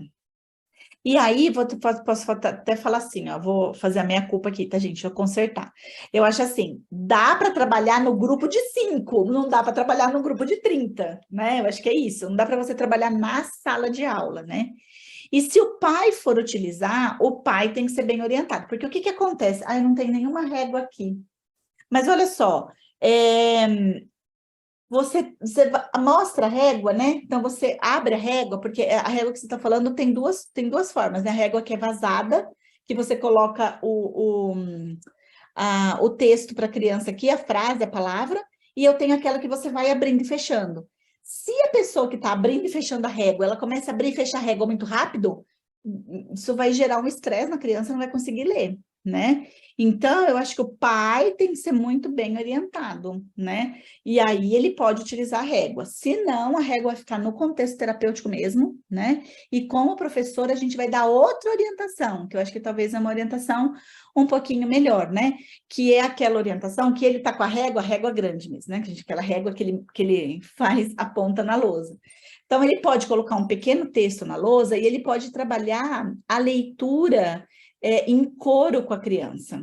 Então, aí ele vai colocando a régua enquanto ele está lendo e as crianças começam um pouquinho depois dele, né? E aí ele vai acompanhando. Então, aí a criança vai ter dois modelos.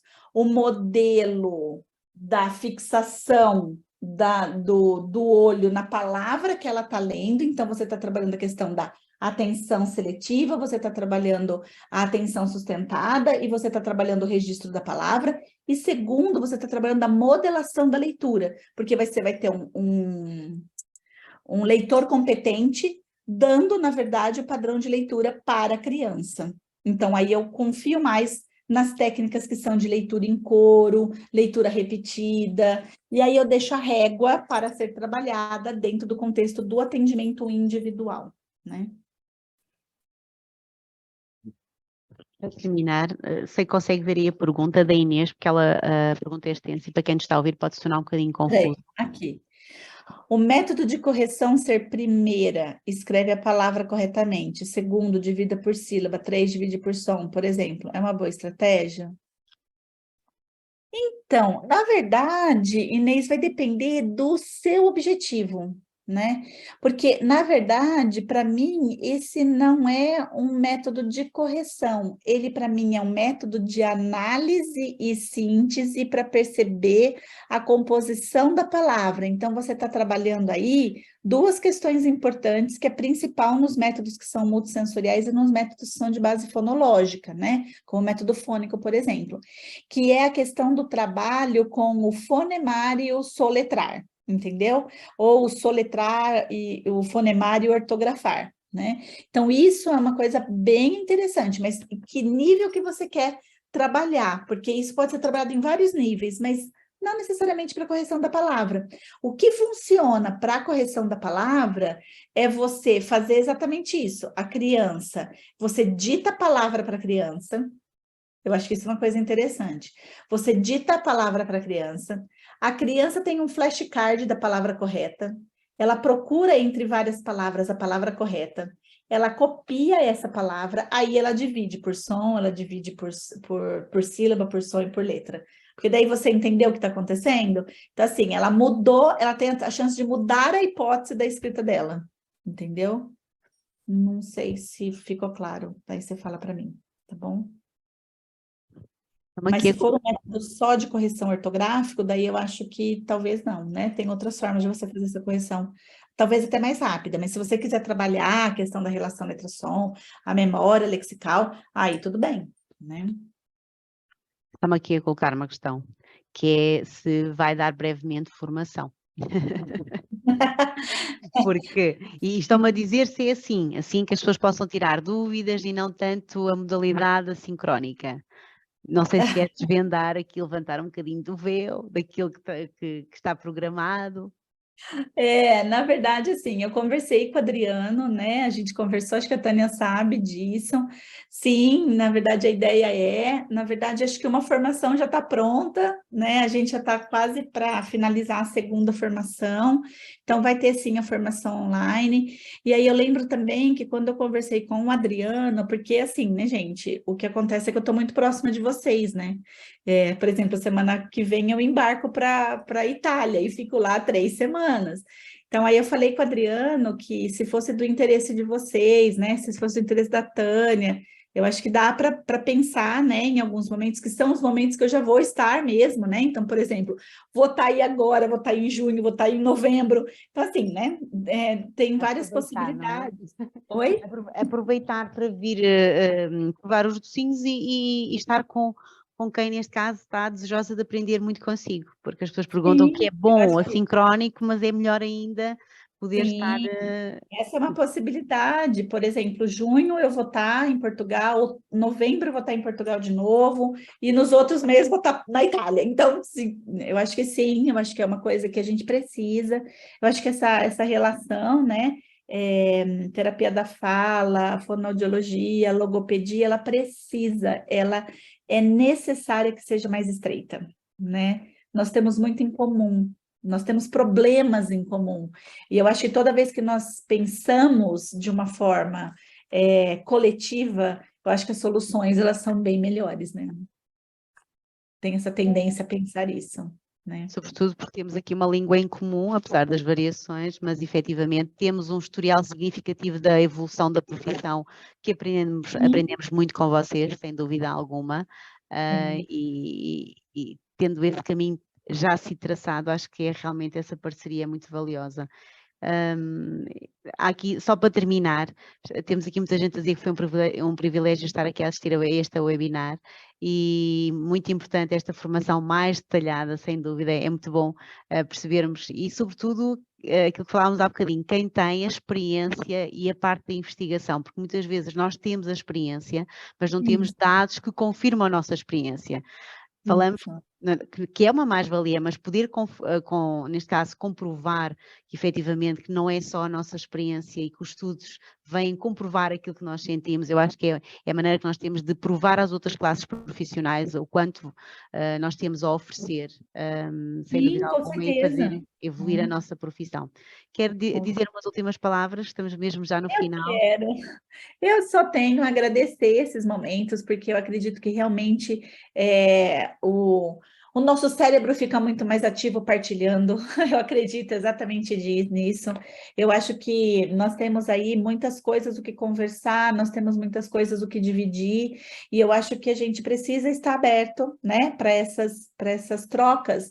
E eu queria só agradecer a Tânia pela simpatia, hospitalidade, atenção, que eu acho que foram fundamentais aí para que a gente pudesse interagir tão bem no outro webinar, né? Muito obrigada pela audiência, muito obrigada para quem resistiu até agora, eu sei que para vocês já são aí muito tarde, né?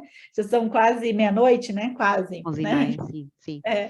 Então eu queria agradecer Estamos quase na mudança de horário, mas mesmo assim houve aqui umas descidas de temperatura e as pessoas, eu estava a olhar para cima de manga curta e eu aqui pareço uma velhinha agarrada à manta, é mais ou menos isso assim. Mas pronto, mas devo dizer que estou aqui a receber mensagens e pergunta quando é que vem para a formação, é incrível, dá gosto imenso ouvir, é um serão maravilhoso, por isso está a ver, consegue bater aqui, é a sumidade em si, só temos a agradecer em meu nome e em nome do Instituto EPAP, porque continuam aqui pessoas a ouvir-nos, às vezes as pessoas saem já para não ouvir a parte das perguntas, ou porque não podem, ou porque o interesse está na apresentação principal, mas devo dizer que continuamos aqui com uma audiência fantástica, relembrar essas pessoas que não se esqueçam então que vai ser disponibilizado o material, ainda não está efetivamente na plataforma, mas vai ser disponibilizado o quanto antes e terão a partir do momento, serão informados pelo grupo desse material, poderão descarregar qualquer questão que tenham, tenham a pertinência de enviar um e-mail ou através do grupo, que teremos todo o prazer em vos esclarecer, e agradecer mais uma vez a partilha maravilhosa da professora doutora Simone, que é assim uma sumidade, mas ao mesmo tempo dá tanto de si para a profissão e para os seus meninos que calculo que quem tem uma Simone na vida tem muita coisa, de certeza absoluta. Ah, Permita uma imagina, muito humildade ao obrigada, mesmo tempo. Um beijinho muito muito grande, foi um obrigada. prazer estar consigo mais uma vez e espero revê-la pessoalmente e, neste Com caso, certeza. online e aprender tanto que tem para dar a todos nós. Uma boa noite a todos e até breve. Um bom fim de semana. Uma boa Obrigada. noite, um maravilhoso final de semana. Um beijinho para vocês. Beijinhos. Tchau. Obrigada. Uma boa noite. Obrigada. Com licença.